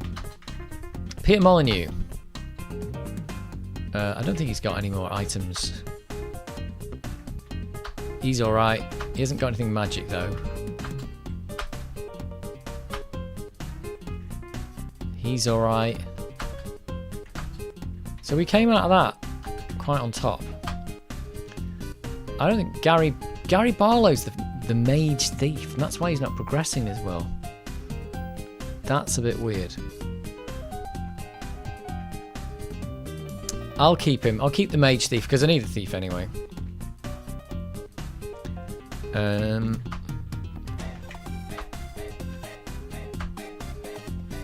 So maybe I will keep Segul. He's just a little bit behind. He's a little bit behind. I might want to get rid of this plate mail and stuff. Right, let's go to the... That's pretty good. Pretty good stuff. We'll go to talk to the Commandant and tell him that we've finished that quest. I think he might want to know that. Didn't he want to know that?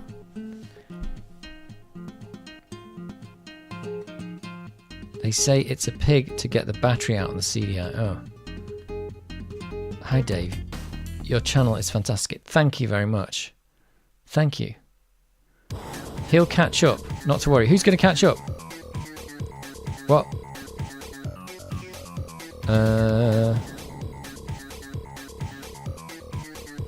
What do you mean I'll catch up? Are you talking about me? What have I missed? What did I miss? Oh, he'll catch up. I thought you meant me. Segul. Yeah, probably. Probably will. Yeah, let's keep him. Let's keep Segul. I mean, look at him. He's got the best armor class out of anyone. That's crazy. How did that happen? Right, Commandant, I think. Oh, presently closed. The following... Oh, what? Doesn't he want to talk to me about stuff?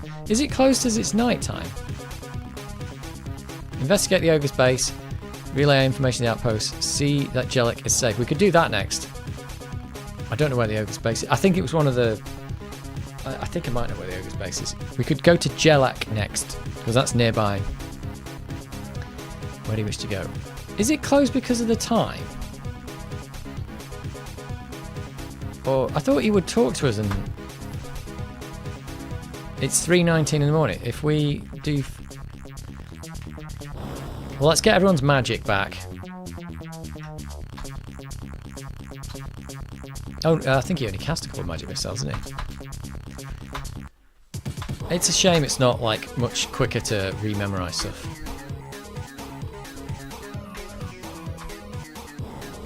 He's lost a lot of spells, hasn't he?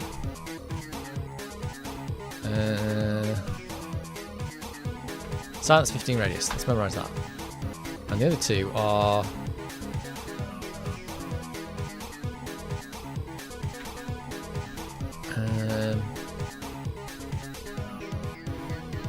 remove curse. Have I got that one? What does prayer do? I can't remember. Let's try it. Let's memorize cure disease. I don't know.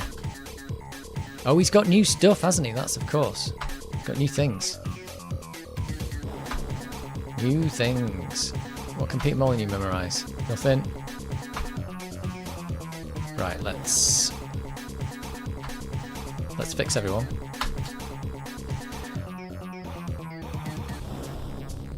We got 6 points now. Is that good? Is that good? Probably not. I would like to have one. Thing is that Commodore CD TVs are pretty expensive these days. Yeah, it's one of those funny things. It's like, I think they're quite interesting, but I don't think I'd want one because I don't want to maintain one. And it's basically an Amiga 500, isn't it? But it's a kind of a nice thing. I think it was, like I said, I think it was ahead of its time. Too far ahead of its time, so it didn't really work. I think if it had come out at a different time, it would have been a good, really good idea. It's just not enough marketing and not enough, you know, stuff behind Commodore, but I get what they were doing with that. Okay. We are getting better at stuff. Can we go see the Commandant now? Because is it because he's not there at night? No, the office is presently closed. So let's go to Jellic next. I know where the ogre's base is. Relay information to the southern outpost. See that Jellic is safe. Where do you wish to go? Oh, we probably want to go to the armory and sell all the junk. Because we don't need all this stuff. Is it appraise? Oh no, I don't want to do that. That's selling you jewellery. View. I don't need all this Solomon plate as good as it is. Can't wear it. Sell. Ah, you get nothing for it. Okay. So it's weird. It is quite valuable, but it's also not. Unless I had 2 knights. I don't need 2 knights. Let's get rid of it. They're giving you 6 because you could technically have a party with 6 knights in it. That would be bonkers, but you could do it. You could totally do it. What else do we need to get rid of? Let's get rid of this chainmail. Let's drop some things. And this staff sling, I'm never going to use that. No steel pieces. Okay. Does anybody have any other junk that we need to get rid of?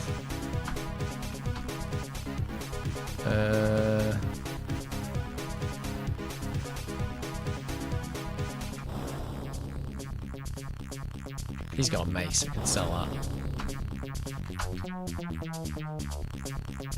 And why isn't he using it? Oh, he is using it. He's got 2 shields. We don't need another shield.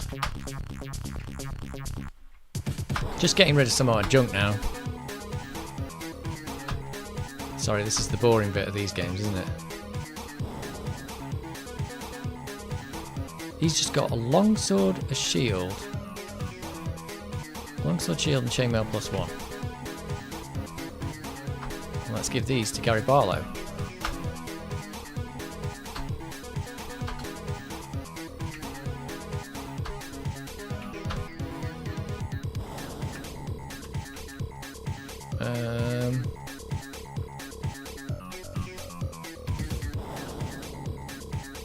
I don't know if I need this ring mail, but whatever, I'll leave it there for now. And nearly there. I think that... Did that other magic user have loads of stuff in his inventory when I took him out of the party? Like good stuff? He might have done. I'm not going to go back and look at it now. Segul has got a 200 sword. I might as well sell the plate mail because he's never going to need it.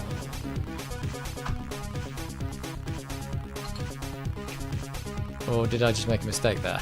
Because I've sold plate mail that I could have used. Oh well, that's what we're at.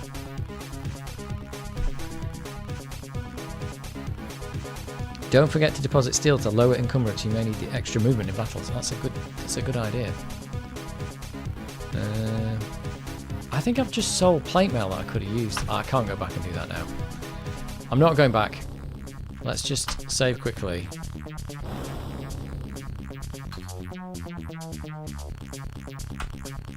There's a lot of stuff to do in the camp.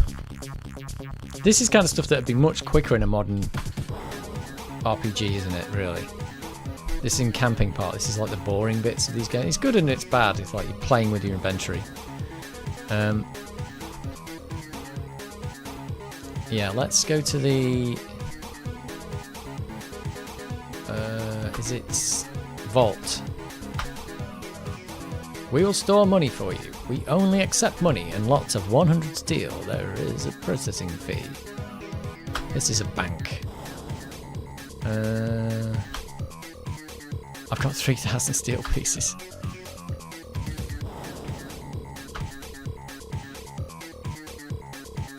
Is it each person gets to deposit? We understand.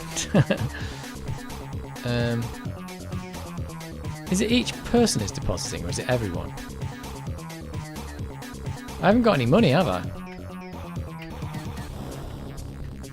I think everyone's got no money on them. You have to go to the inn to view things.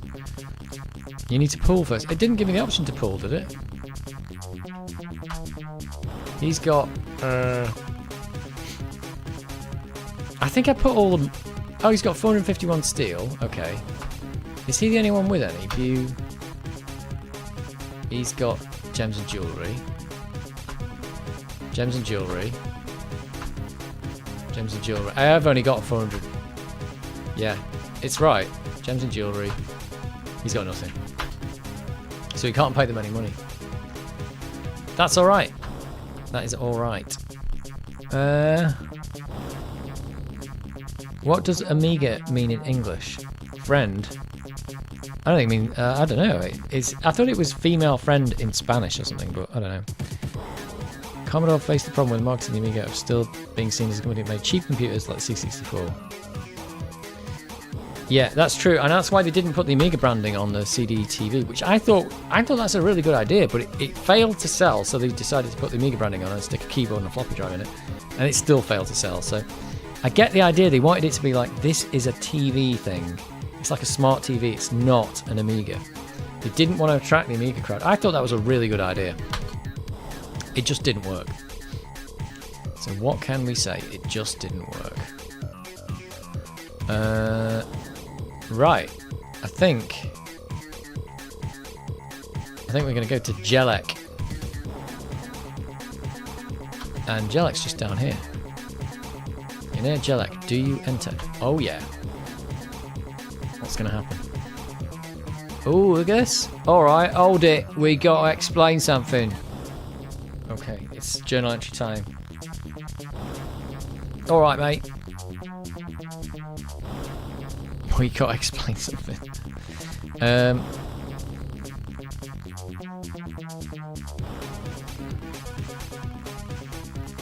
Oh, this tune is horrible, isn't it? Let's get it over with, this tune. Let's get it out of the way.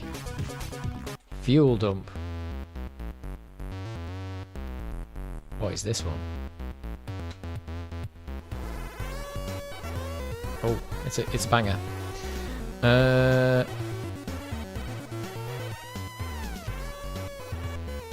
Oh yeah, you're pasting Wikipedia about the Commodore and Spectrum battle. Amiga is female friend. Amigo is male friend. At least that's what I've learned. That's what I thought. My cat got her claws stuck in a dressing gown on someone's washing line today. She didn't come home for hours. I went out looking for her and found her next door, belly up, crying like mad. Somebody put a note through my door, said they were looking for their cat, and they hadn't seen it for days and it hadn't come home. And they said it was black and white or whatever. And I saw one outside my house and I took a picture. So I sent it to him and said, "Is this your cat?" And he couldn't even tell. He said, "Oh, there's another cat that looks just like that one." He went and checked. So I know, I think it's a cat that I know about, and it looks just like my cat, but it's not my cat. And I saw it again a few days later. I think I didn't have the picture the first time. A few days later, I sent it, and I was like, "Here's the cat. Is it yours?" And he was like, "I'm not sure. The picture was from quite far away." And then he's like, "Oh yeah, the cat hasn't come home after like 5 days or something." And then eventually he texted me and said the cat had got in through an open window or something into a house that wasn't occupied, and it just got stuck in that house and couldn't get out again. And it had been there for 5 or 6 days or something. But it was all right. It survived. But it had been in It just got itself into trouble and couldn't get it out. So I don't know how he found it in the end, but in the end it was in an empty house. She was traumatized. There you go. I don't know how the cat would. So it seems like cats can survive for about 5 days without water unless it found some. I don't know. Moss65.2 says, update, I finally received my individual Xsurf 100 network interface for my Amiga 2000. Wow. From Amiga Kit. It took 4 full months, and after contacting Amiga Kit on their sales email address. Oh, you got it in the end though. Amiga Kit have always posted stuff really quick to me, but maybe they're just having trouble get it. Or they don't forget, it seems. Glad it ended up alright. Oh, here we go. The most powerful system ever built by Commodore would have been the 4000T. That was a ESCOM one, wasn't it? Although it technically was that Commodore. Oh yeah, the ESCOM Amiga 4000T. That poor cat. I have a cat myself, or rather, he has me. I love those creatures. Yeah, well, this person had I don't know how they'd done it. They just got in an open. It must have been an open window in a house that wasn't occupied. Right, Journal Entry 47. This person says, we've had a lot of unsavoury characters passing through town lately. The good armies have left us in the lurch, and we are forced to take the law into our own hands. In order to protect the citizens of the town, here's the official proclamation. All persons entering Jellic are unknown that are unknown to the guards shall be assigned an escort for the duration of the stay. They're going to put someone in my party. They will be restricted to the public parts of town. The burial grounds are strictly forbidden to all strangers. It's signed by our leader, Sir Lebaum. So here's a nice young man who'll show you around town. Oh, young man! A nice young man who'll show you around town. Skylar, come over here. He introduces you to a man who looks... This man here looks like a woman. It looks like a woman's hairstyle. He introduces you to a man who looks you over and breaks into a goofy grin. His entire aspect seems dignified enough until he smiles and begins to talk. Then his ancestry is extremely questionable, and you wonder if he might have suffered a fall on his head as a child. What the hell? What the hell is going on? Okay. What is this? Hi, I'm extremely pleased to meet you. He's got... What has he got in his hand?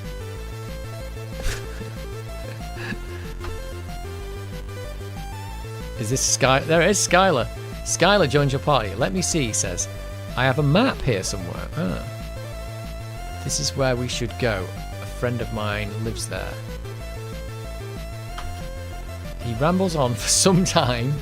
You record the more relevant parts as journal entry 76. He's got the whole world in his hand. He certainly has. What is that supposed to be?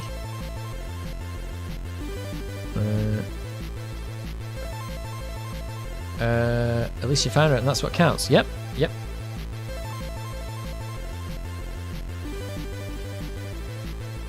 The more relevant parts are, this is all disjointed. It says, friend has many objects of value for sale. The next line is great frog collection. Next line is sword that seems to be magical, at least. Undead creatures are afraid of it. That sounds good. Many potions for sale. Information about the incidents of undead and draconian incursions in the area. And the last one is a beautiful daughter. Well, interesting. Rambling. You record Skylar's map as journal entry 45. I've marked where he lives on the map. Journal entry 45. God, there's a lot of journal entries to remember. Okay, I've got a little map. On the journal entry. Where is the... I don't even know. Where am I on this map? I don't know. It says Waldorf Tavern, Weapon Shop, Magic Shop. Okay, I think I know where I am. I think. I'm going to skip this one as well. It's going a bit chiptune-y on me. It's gone way too chiptune-y. Oh, it's a bit of a contrast, isn't it?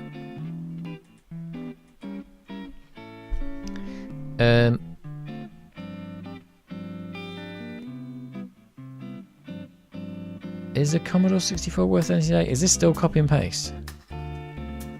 Your You're probably wondering how much a Commodore 64 is worth. The going price of a Commodore 64 is around $50 to $300. She's okay. She was limping around for a while and she's been very quiet all evening. Oh, this is a weird tune, isn't it? She's okay, yes. She was limping around. She's been quite all evening. She's hungry and in pain. I think she just wants to be alone. There you go. Right, shall we save here? Just because we've done all that junk. Let's save it in G. E, F, G. Here we go. It's proper elevator music. I love it. We need to build computers for the masses, not the classes. Yeah.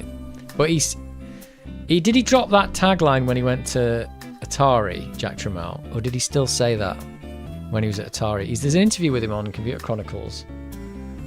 I'm not sure if that was his Atari thing he said there as well. He did though, really. He was building, basically he was building cheap computers. I mean, if he was building computers for the masses, not the classes, what the hell was Sinclair building? Computers for what? The people who can't afford computers. Looks like Switzerland going to win 331 points. So Switzerland got 331 and we got 6. Is that what you're saying? Is that what you're telling me? We suck. Oh, right, okay. I know where to go. We've got a weapon shop, a tavern, and a magic shop. We totally have. Well, there's a lot of places. Oh, you see a sign. The Red Dagger Inn. Oh. Did it just move? Okay. This is Ale House. Oh, it's facing me to the doors. That's weird. Okay, I didn't want that one. Apparently there's a... Oh, here it is. These maps aren't right, you know, in this journal. Jellic Armory. Let's go in there and see what we can get. Do you wish to purchase weapons? Yeah.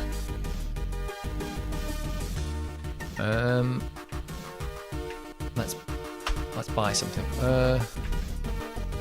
This is all rubbish. Okay. Let's get out of here. Oh, you can sell stuff in here as well. And stuff like that. Rubbish. Do you wish to purchase more? No. Then you must leave. How rude. Alright, what else have we got? We've got a magic shop up here. Oh.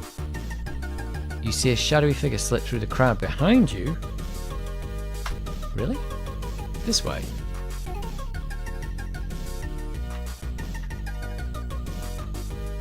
I don't want the ale house. You see a sign, Red Dagger. Right, okay, let's keep going this way. Oh, this see a sign thing is a bit tedious.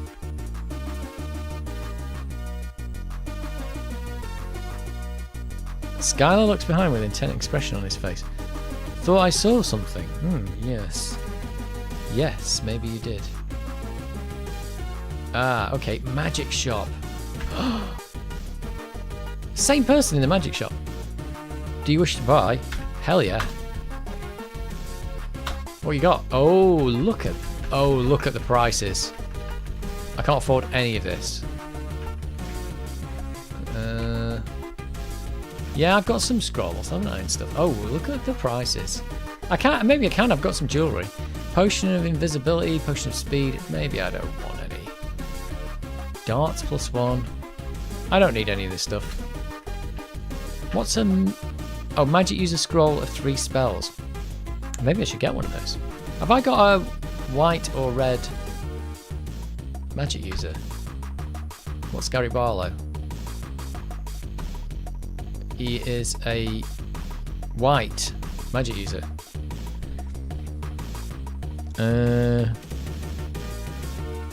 We've got 34 now. Oh dear. Yes, like Sinclair.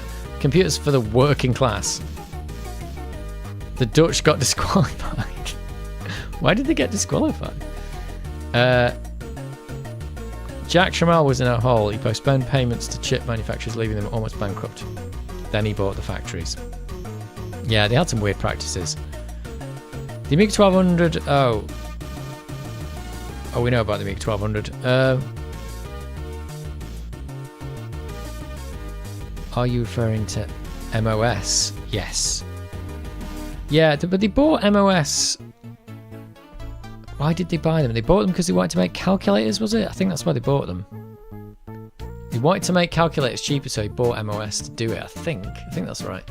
And I think Chuck Peddle, who was there, convinced him that he should be making computers instead of calculators, I think. Disqualified for a professional foul on Estonia's drummer. I'm finding it difficult because I don't watch Eurovision. I don't know that you could get disqualified, and I don't know it. I don't know if you're being realistic. The Dutch artist Joost Klein has been disqualified from the Eurovision Song Contest after a backstage incident. An allegation of intimidation was made to Swedish police by a female member of the production crew 6 hours ago. It's just, what is happening? What? I want to buy one of these scrolls, I think. If I appraise these gems, maybe I can do it. Who knows? Let's try it.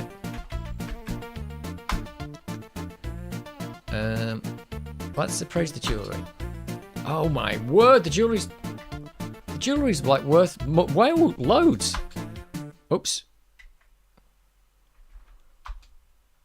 Did I appraise that?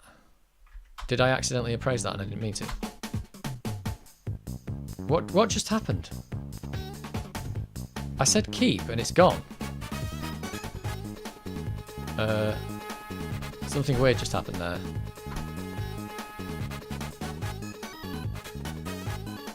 I'm going to load my save game. Oh, you can't load a save game in this. What just happened to my jewellery? What?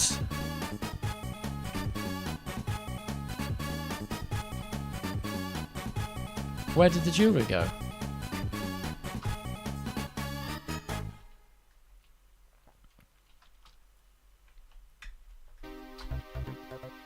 I am very confused at what just happened.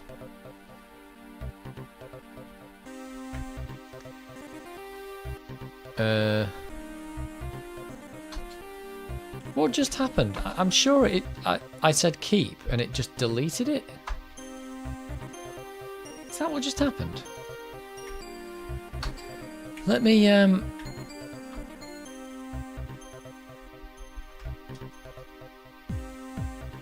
load that save game. It's funny, you can't actually load a save game. You can only save. Press escape. Exit to workbench, yeah. Let me load, hang on, what was it? Save. It was G. Let me reload that because I think something just went wrong there. It might be a bug in the game. Might be a bug in the game there. I think I've got a save game right near there. Oh, what the hell? Allegations by one person disqualifies a whole country. Yep. CD TV was supplied Amiga S 1.3. Yeah, it's just Amiga 500 with a CD drive on it, isn't it? I'm not sure how similar the board is. Sorry, I've got two lots of music going on here. Not anymore.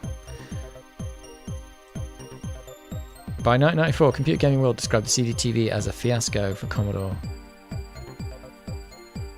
Yeah, it may have been a fiasco, but it seemed like a good idea. Just probably the way it was handled.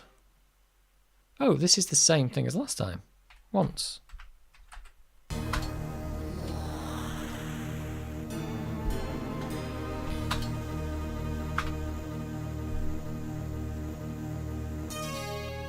He got angry because he spent the previous 3 days trying to put together an IKEA package. Oh god. Oh dear. Right, let's just view that character. Was it Gary Barlow? Yeah, he did have jewellery. Did he get steel instead, or did I miss that? Did it? I sure said keep, and it... Right, let's begin adventuring.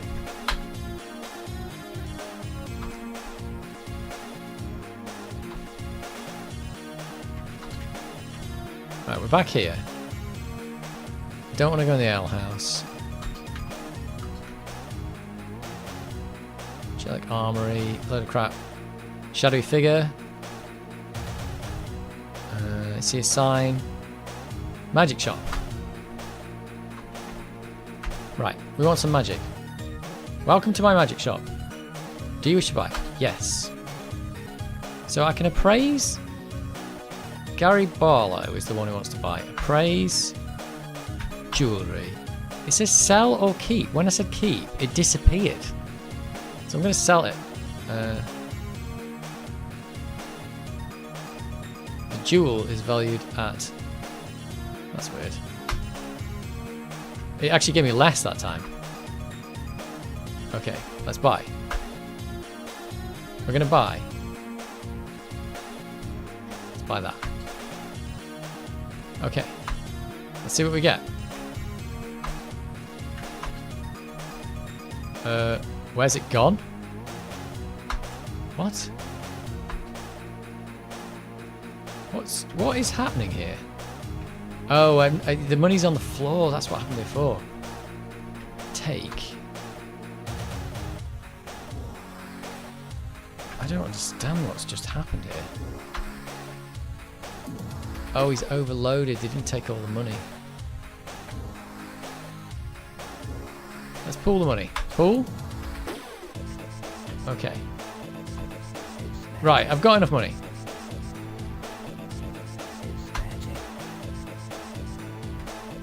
Buy. Okay, I think I just bought that, but this is really hard to tell. I did, right. Finally.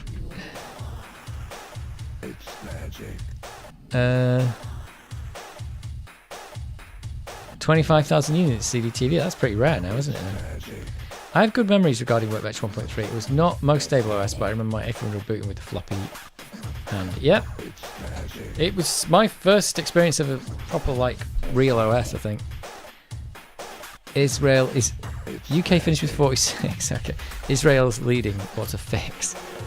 Well, we don't know about that. It's magic. Right. Let's... Oh, if I share, it doesn't give it to Skylar, does it?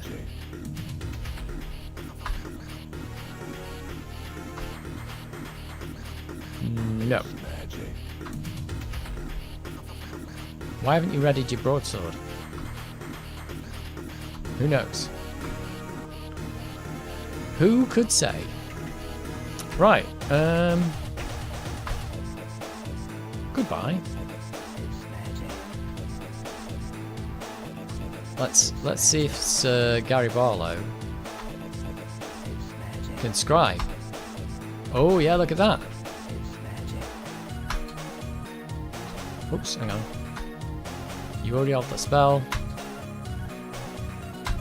Ah, look at that.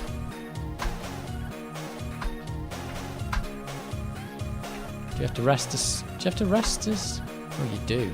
Let's do it. Nope, can't rest here. Hey, go to the inn if you want to rest. Okay, where's the inn? Everything's complicated. Okay, well let's just save it there, and we'll scribe those next time we rest. G, saving on G. I think I lost her. I think I said keep that jewelry in it, and it didn't.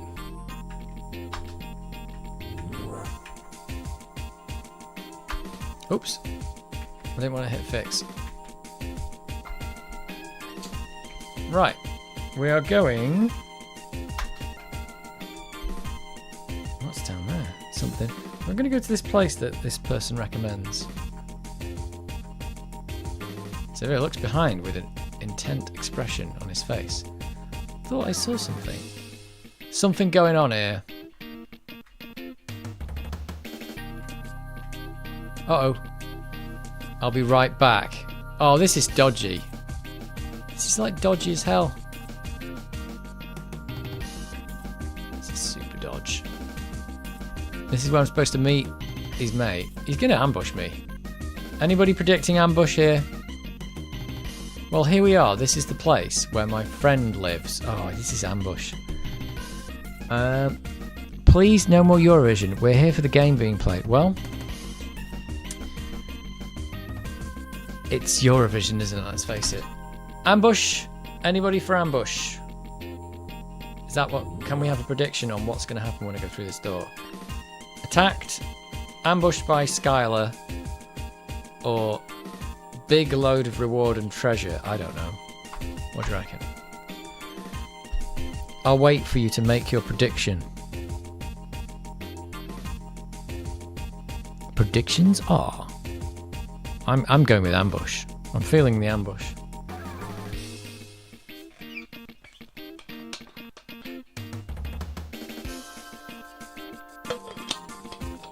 I'm going to go in. I'm going in. The magnetic lemming's still hanging on your curtain rail. It is, yeah. It is. Let's go through. It's... Your escort turns and smiles. We've known about you guys for some time. Matani is not pleased. There will be an ambush. I must leave to tell Matani of our success. My friends will deal with you. This was predictable. A small figure joins the battle on your side. That I didn't predict. What's that? What? It's an ambush with a side twist. Who's the small... What? One, two... What? Who's this person? This I wasn't predicting. Mycelia. Mycelia. There's an NPC has joined my side. What the bejeez is going on? Right, we've got a dude there. I think that rogue can cast spells.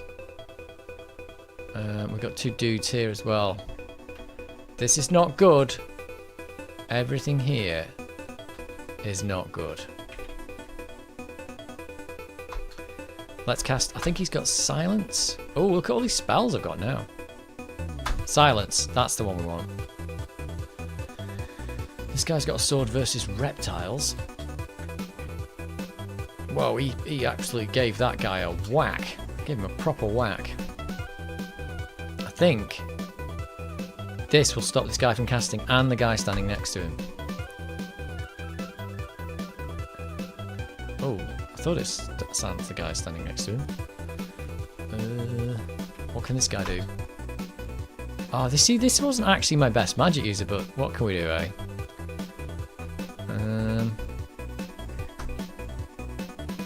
We'll give them the stinking cloud because we know it works. It works.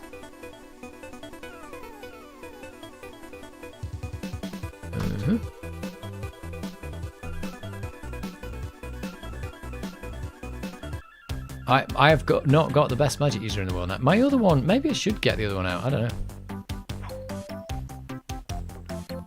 Oh, whoa. Well, what's he casting? Oh no, cursed. Cursed. Cursed means we're just going to keep missing people. Oh, what? You cursed everybody? Well, thanks for nothing.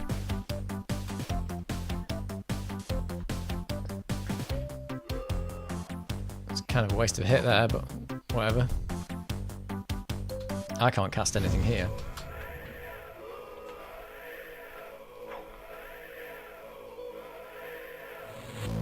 Oh no, he's put me in a stinking cloud.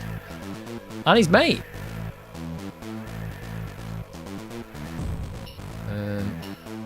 Alright.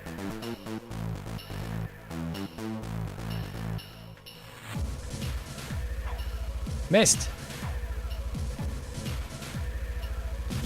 Oh, he's got himself into some trouble. Oh, he did something, it didn't work. He did something that did work. Oh, all these guys can cast spells.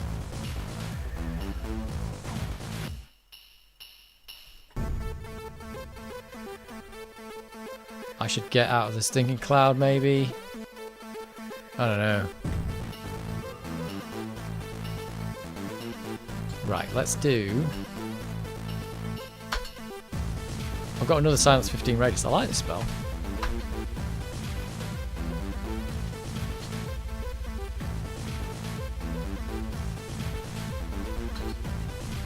Silence this guy.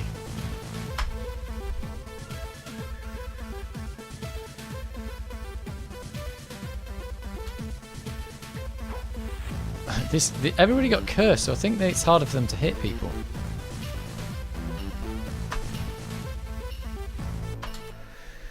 Right, who's going to die here? You're not going to die. This guy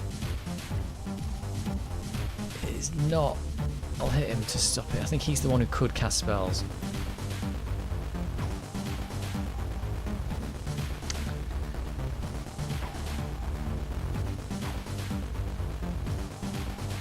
It's funny how they do moves, but you can't see them do it. Oh no, charm! Oh dear, that's not a good thing. Everything you are doing is bad. Let's do another stinking climb because it works. We know it works.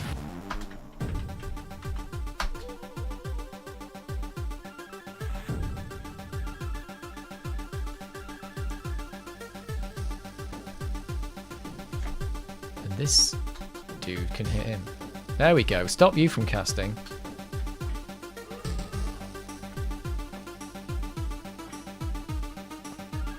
Ha! He walked into it. Oh, he was already in it.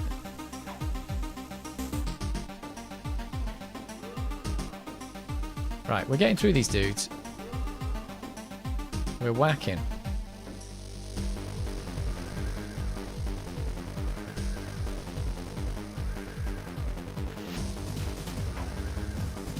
Missed. Oh no! I've charmed the NPC. This is ridiculous.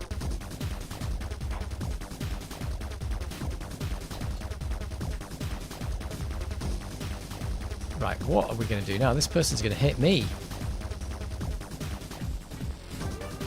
I've just killed the NPC, kind of.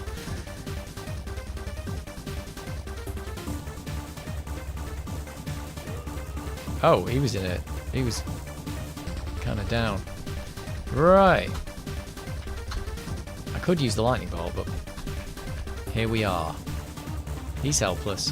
He might die from this. He needs to be put out of his misery.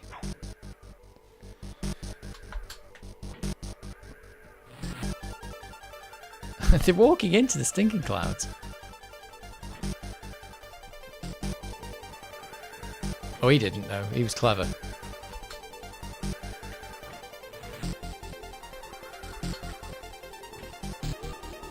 Whoa, he whacked that guy. Gave him a right good whacking. It's nice now I've got people who can actually hit people. That is a good thing.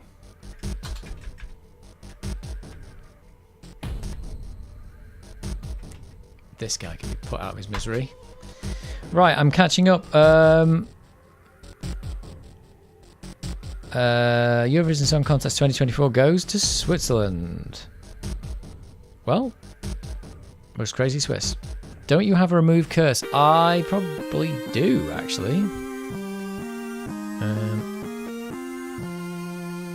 I think I... Isn't remove curse different to being cursed, though? Cursed is when you, like... It's the opposite of bless, isn't it? Isn't remove curse when you get, like, cursed weapons out your hands? It might do both, actually.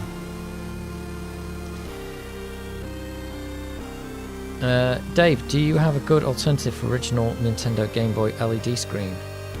I have an original Game Boy and I want to discover the game library. No, I don't know, actually. That place I got mine from was Retro 6. I think they've probably got Game Boy screens. Have a look. The Retro 6 was where the Game Gear one came from. And they've got loads and loads of different things on there. Handheld stuff. So you might find something on there.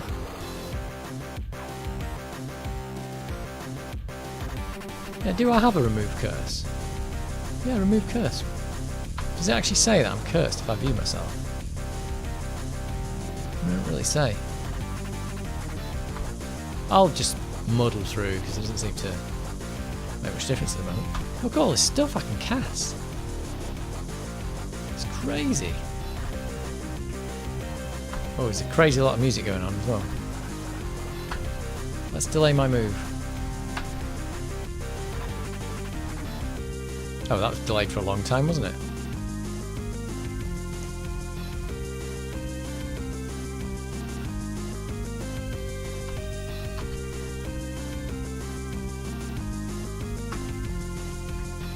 I've got my stinking clouds. Oh, there you go, it's gone now. Whoa, he whacked that guy.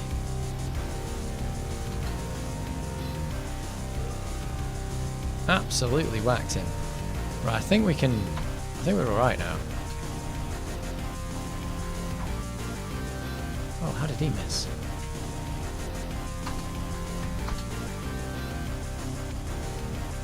Ganging up on this guy. Ah, damn it, I didn't make it there.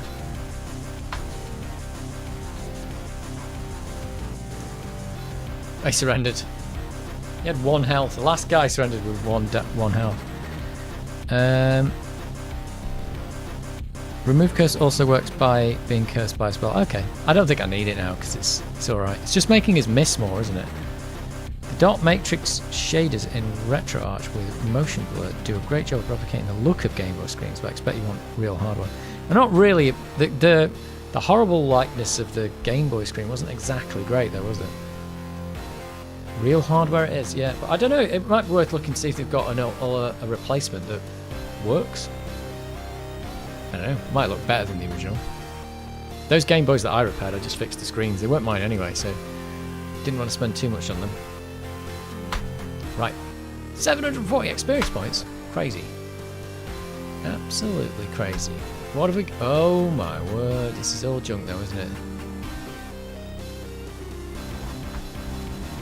We got some two-handed swords, we don't really need them. I don't think I need any of this stuff.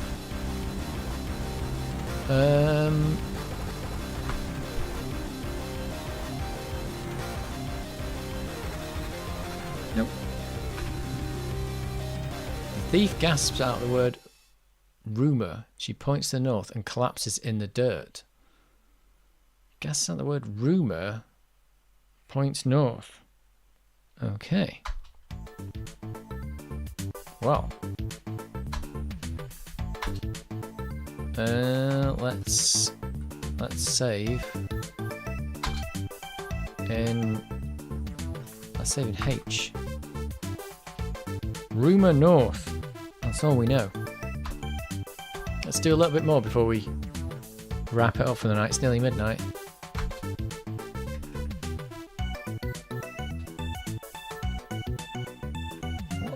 Where the hell am I? Rumour north. There's a door north. Oh, that's where I came in.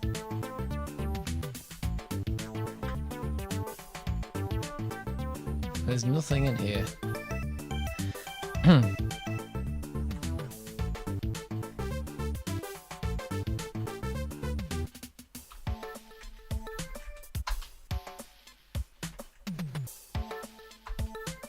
There is just nothing in here.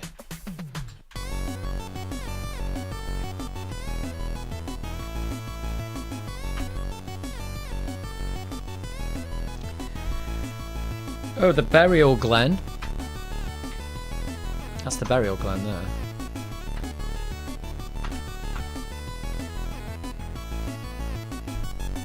That's where we want to be, maybe. How do I get in the burial glen? Maybe around here. Oh, there's loads of places to go here. I think. Uh-oh. The town's roughnecks spot you. That's it. That's it. The town's roughnecks.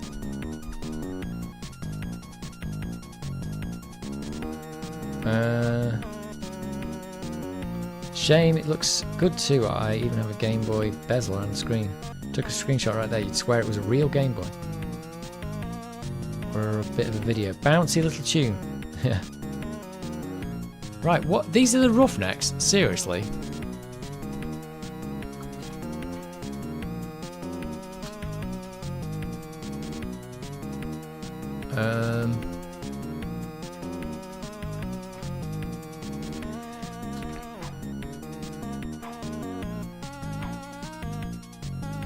Oh, he's casting.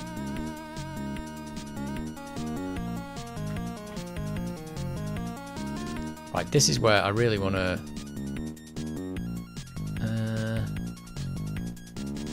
I've only got lightning bolt left.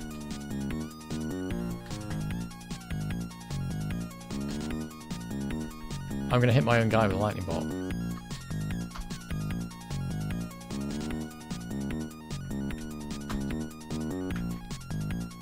Gonna silence that guy who's casting, probably. Right, this is where I'm going to hurt my own guy. Oh, whatever, let's do it.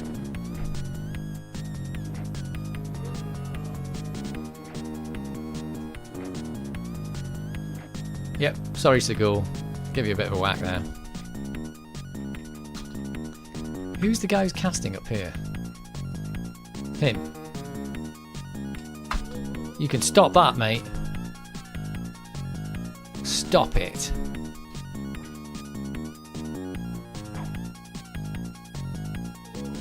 Oh, he cast it anyway. Or was that... Yeah, even though he was casting and I silenced him, he finished his spell. That's naughty. Oh, he aborted his spell. That's very naughty. He's dead. Sorry, buddy, you're dead.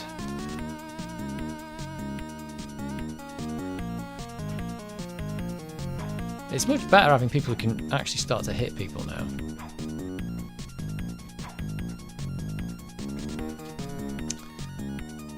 He's got nothing left to fight with.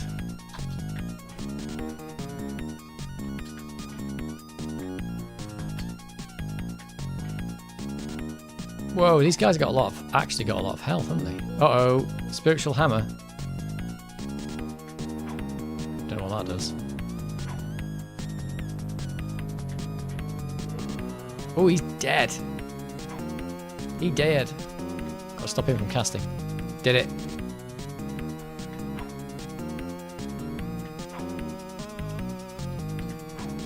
Everyone's missing now. Is it because they got cursed?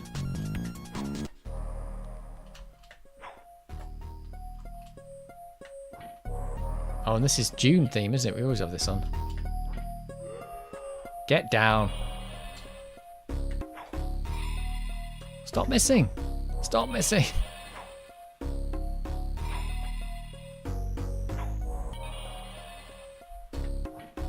Whoa, even the magic user's the one doing the damage now. Whoops, I hit the wrong person, but missed him anyway.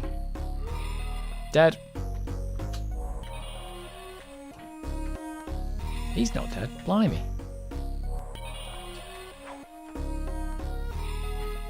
When are they going to surrender?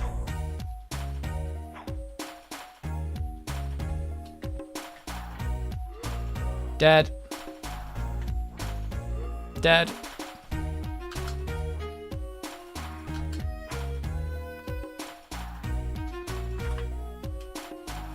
And he surrendered.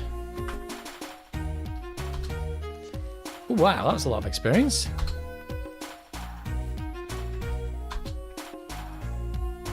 Oh, okay, let's have the darts. Need some darts. And the rest of it's junk.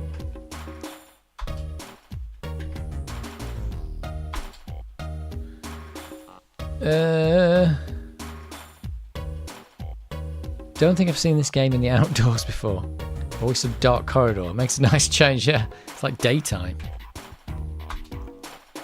Yeah, look at that, it's got clouds. The lemming moved. What?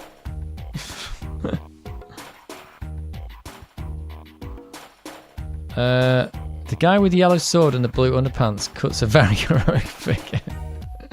He's the Ryu and Gen of Champions of Krynn. Have I tried VR? Very briefly a few times, yeah, but I don't have VR. This is basically the fantasy game equivalent of football hooligans fighting. It is. Sounds like a bit of music from Defend of the Crown. Yeah, I think it's June 2 or something. Two gangs having a tear up in the middle of town. Yeah, casting spells on each other. And it's G. Is it G or H I'm saving in? H. Let's just see if we can get into the burial ground. Maybe we can get in there. I really do need to go to the inn and camp, but I don't think.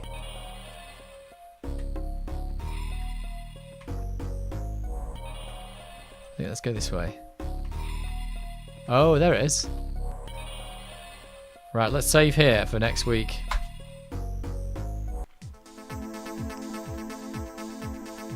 And I'm going in the Jellic burial ground, so I'm saving in H. I'm saying this because sometimes I have to watch my video back to go, what was my save game? H. That's where I'm going in. Jellic's burial ground. And it's journal entry 45.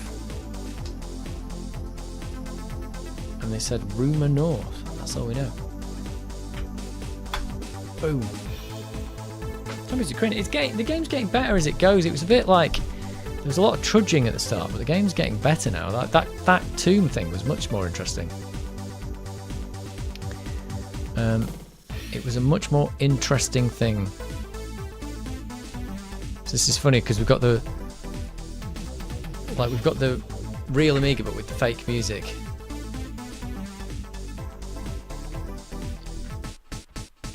I should back up my save as well,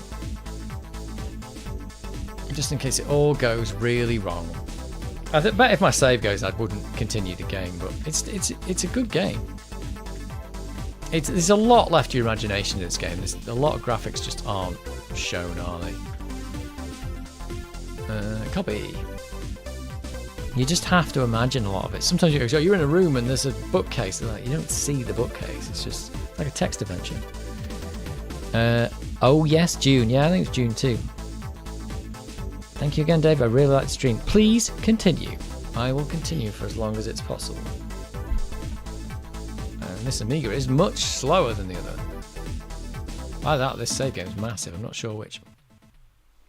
Right, where did you put the copy of that save game? There it is. Oh, this is the bit where you forget how to use the Amiga because it's got a weird thing it does. Oh, not there. You can't put windows in front of other windows. You have to do this. But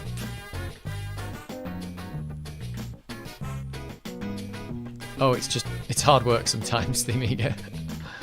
It's just like, let's get rid of that.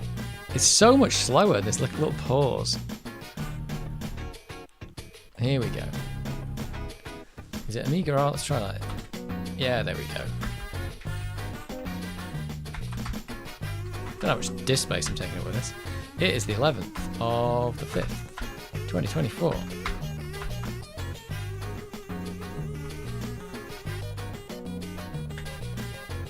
Got it. Boom. We backed the save up. Well, it's on the same hard disk. If it dies, it all dies. But if it dies, it dies.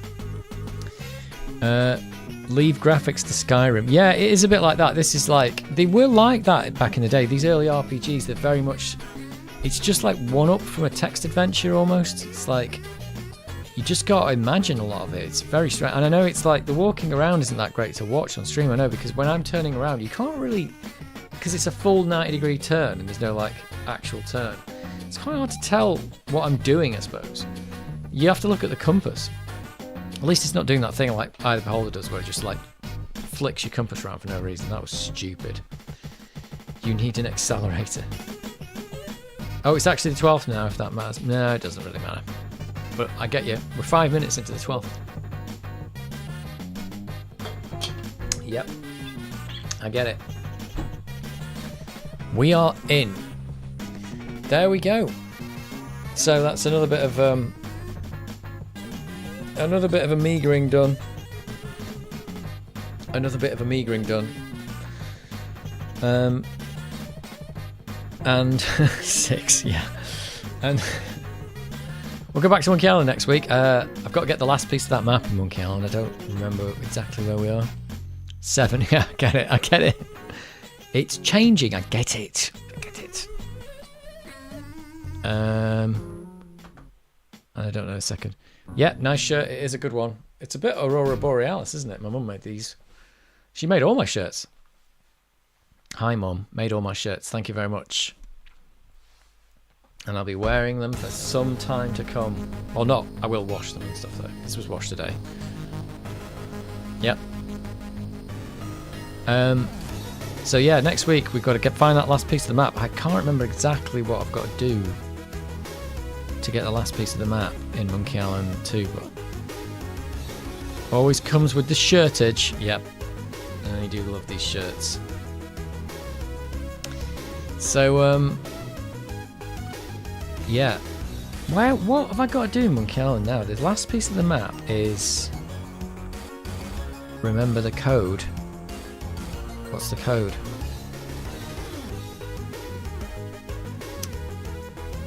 Yeah, I can't remember where I left. I'd have to watch my video where I left Monkey Island 2. We've got 3 pieces of the map, and there's the last one to get, and I can't remember where we're getting that one from. Oh, it's the monkey wrench, somebody said. Who told me about the monkey wrench? I can't remember who said it, but it was the monkey wrench. Oh, the code for Suicide Squad, yeah. I did remember it last week, but I just don't have much time at work. It's very busy. I'll get you a code. I'm sure I can get you a Steam code. Yeah, I'll do that. The code, yeah. I think you took like a code of conduct or something. It's like, what? Yeah, I will. You're gonna need it with your while your collarbone's healing. You can play it while it's healing. And yeah, so something to do with the monkey wrench. But I don't know where we're going to use the monkey wrench. But then hopefully we've got the 4 map pieces. And oh boy. I like this flicking between 2 games. It's making them all take longer, but it's less tedious. Especially when a game like Champions of Krynn is going to take a long time. And Monkey Island also might take a long time. The way I'm playing it anyway. I'm sure you can speedrun it in like 3 seconds or something, but not me. Not me.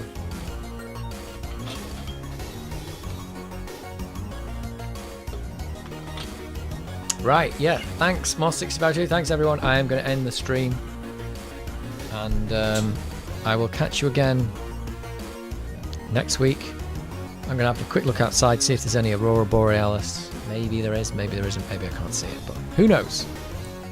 Right, that's it for the stream. I will catch you next week. Thanks everyone for showing up.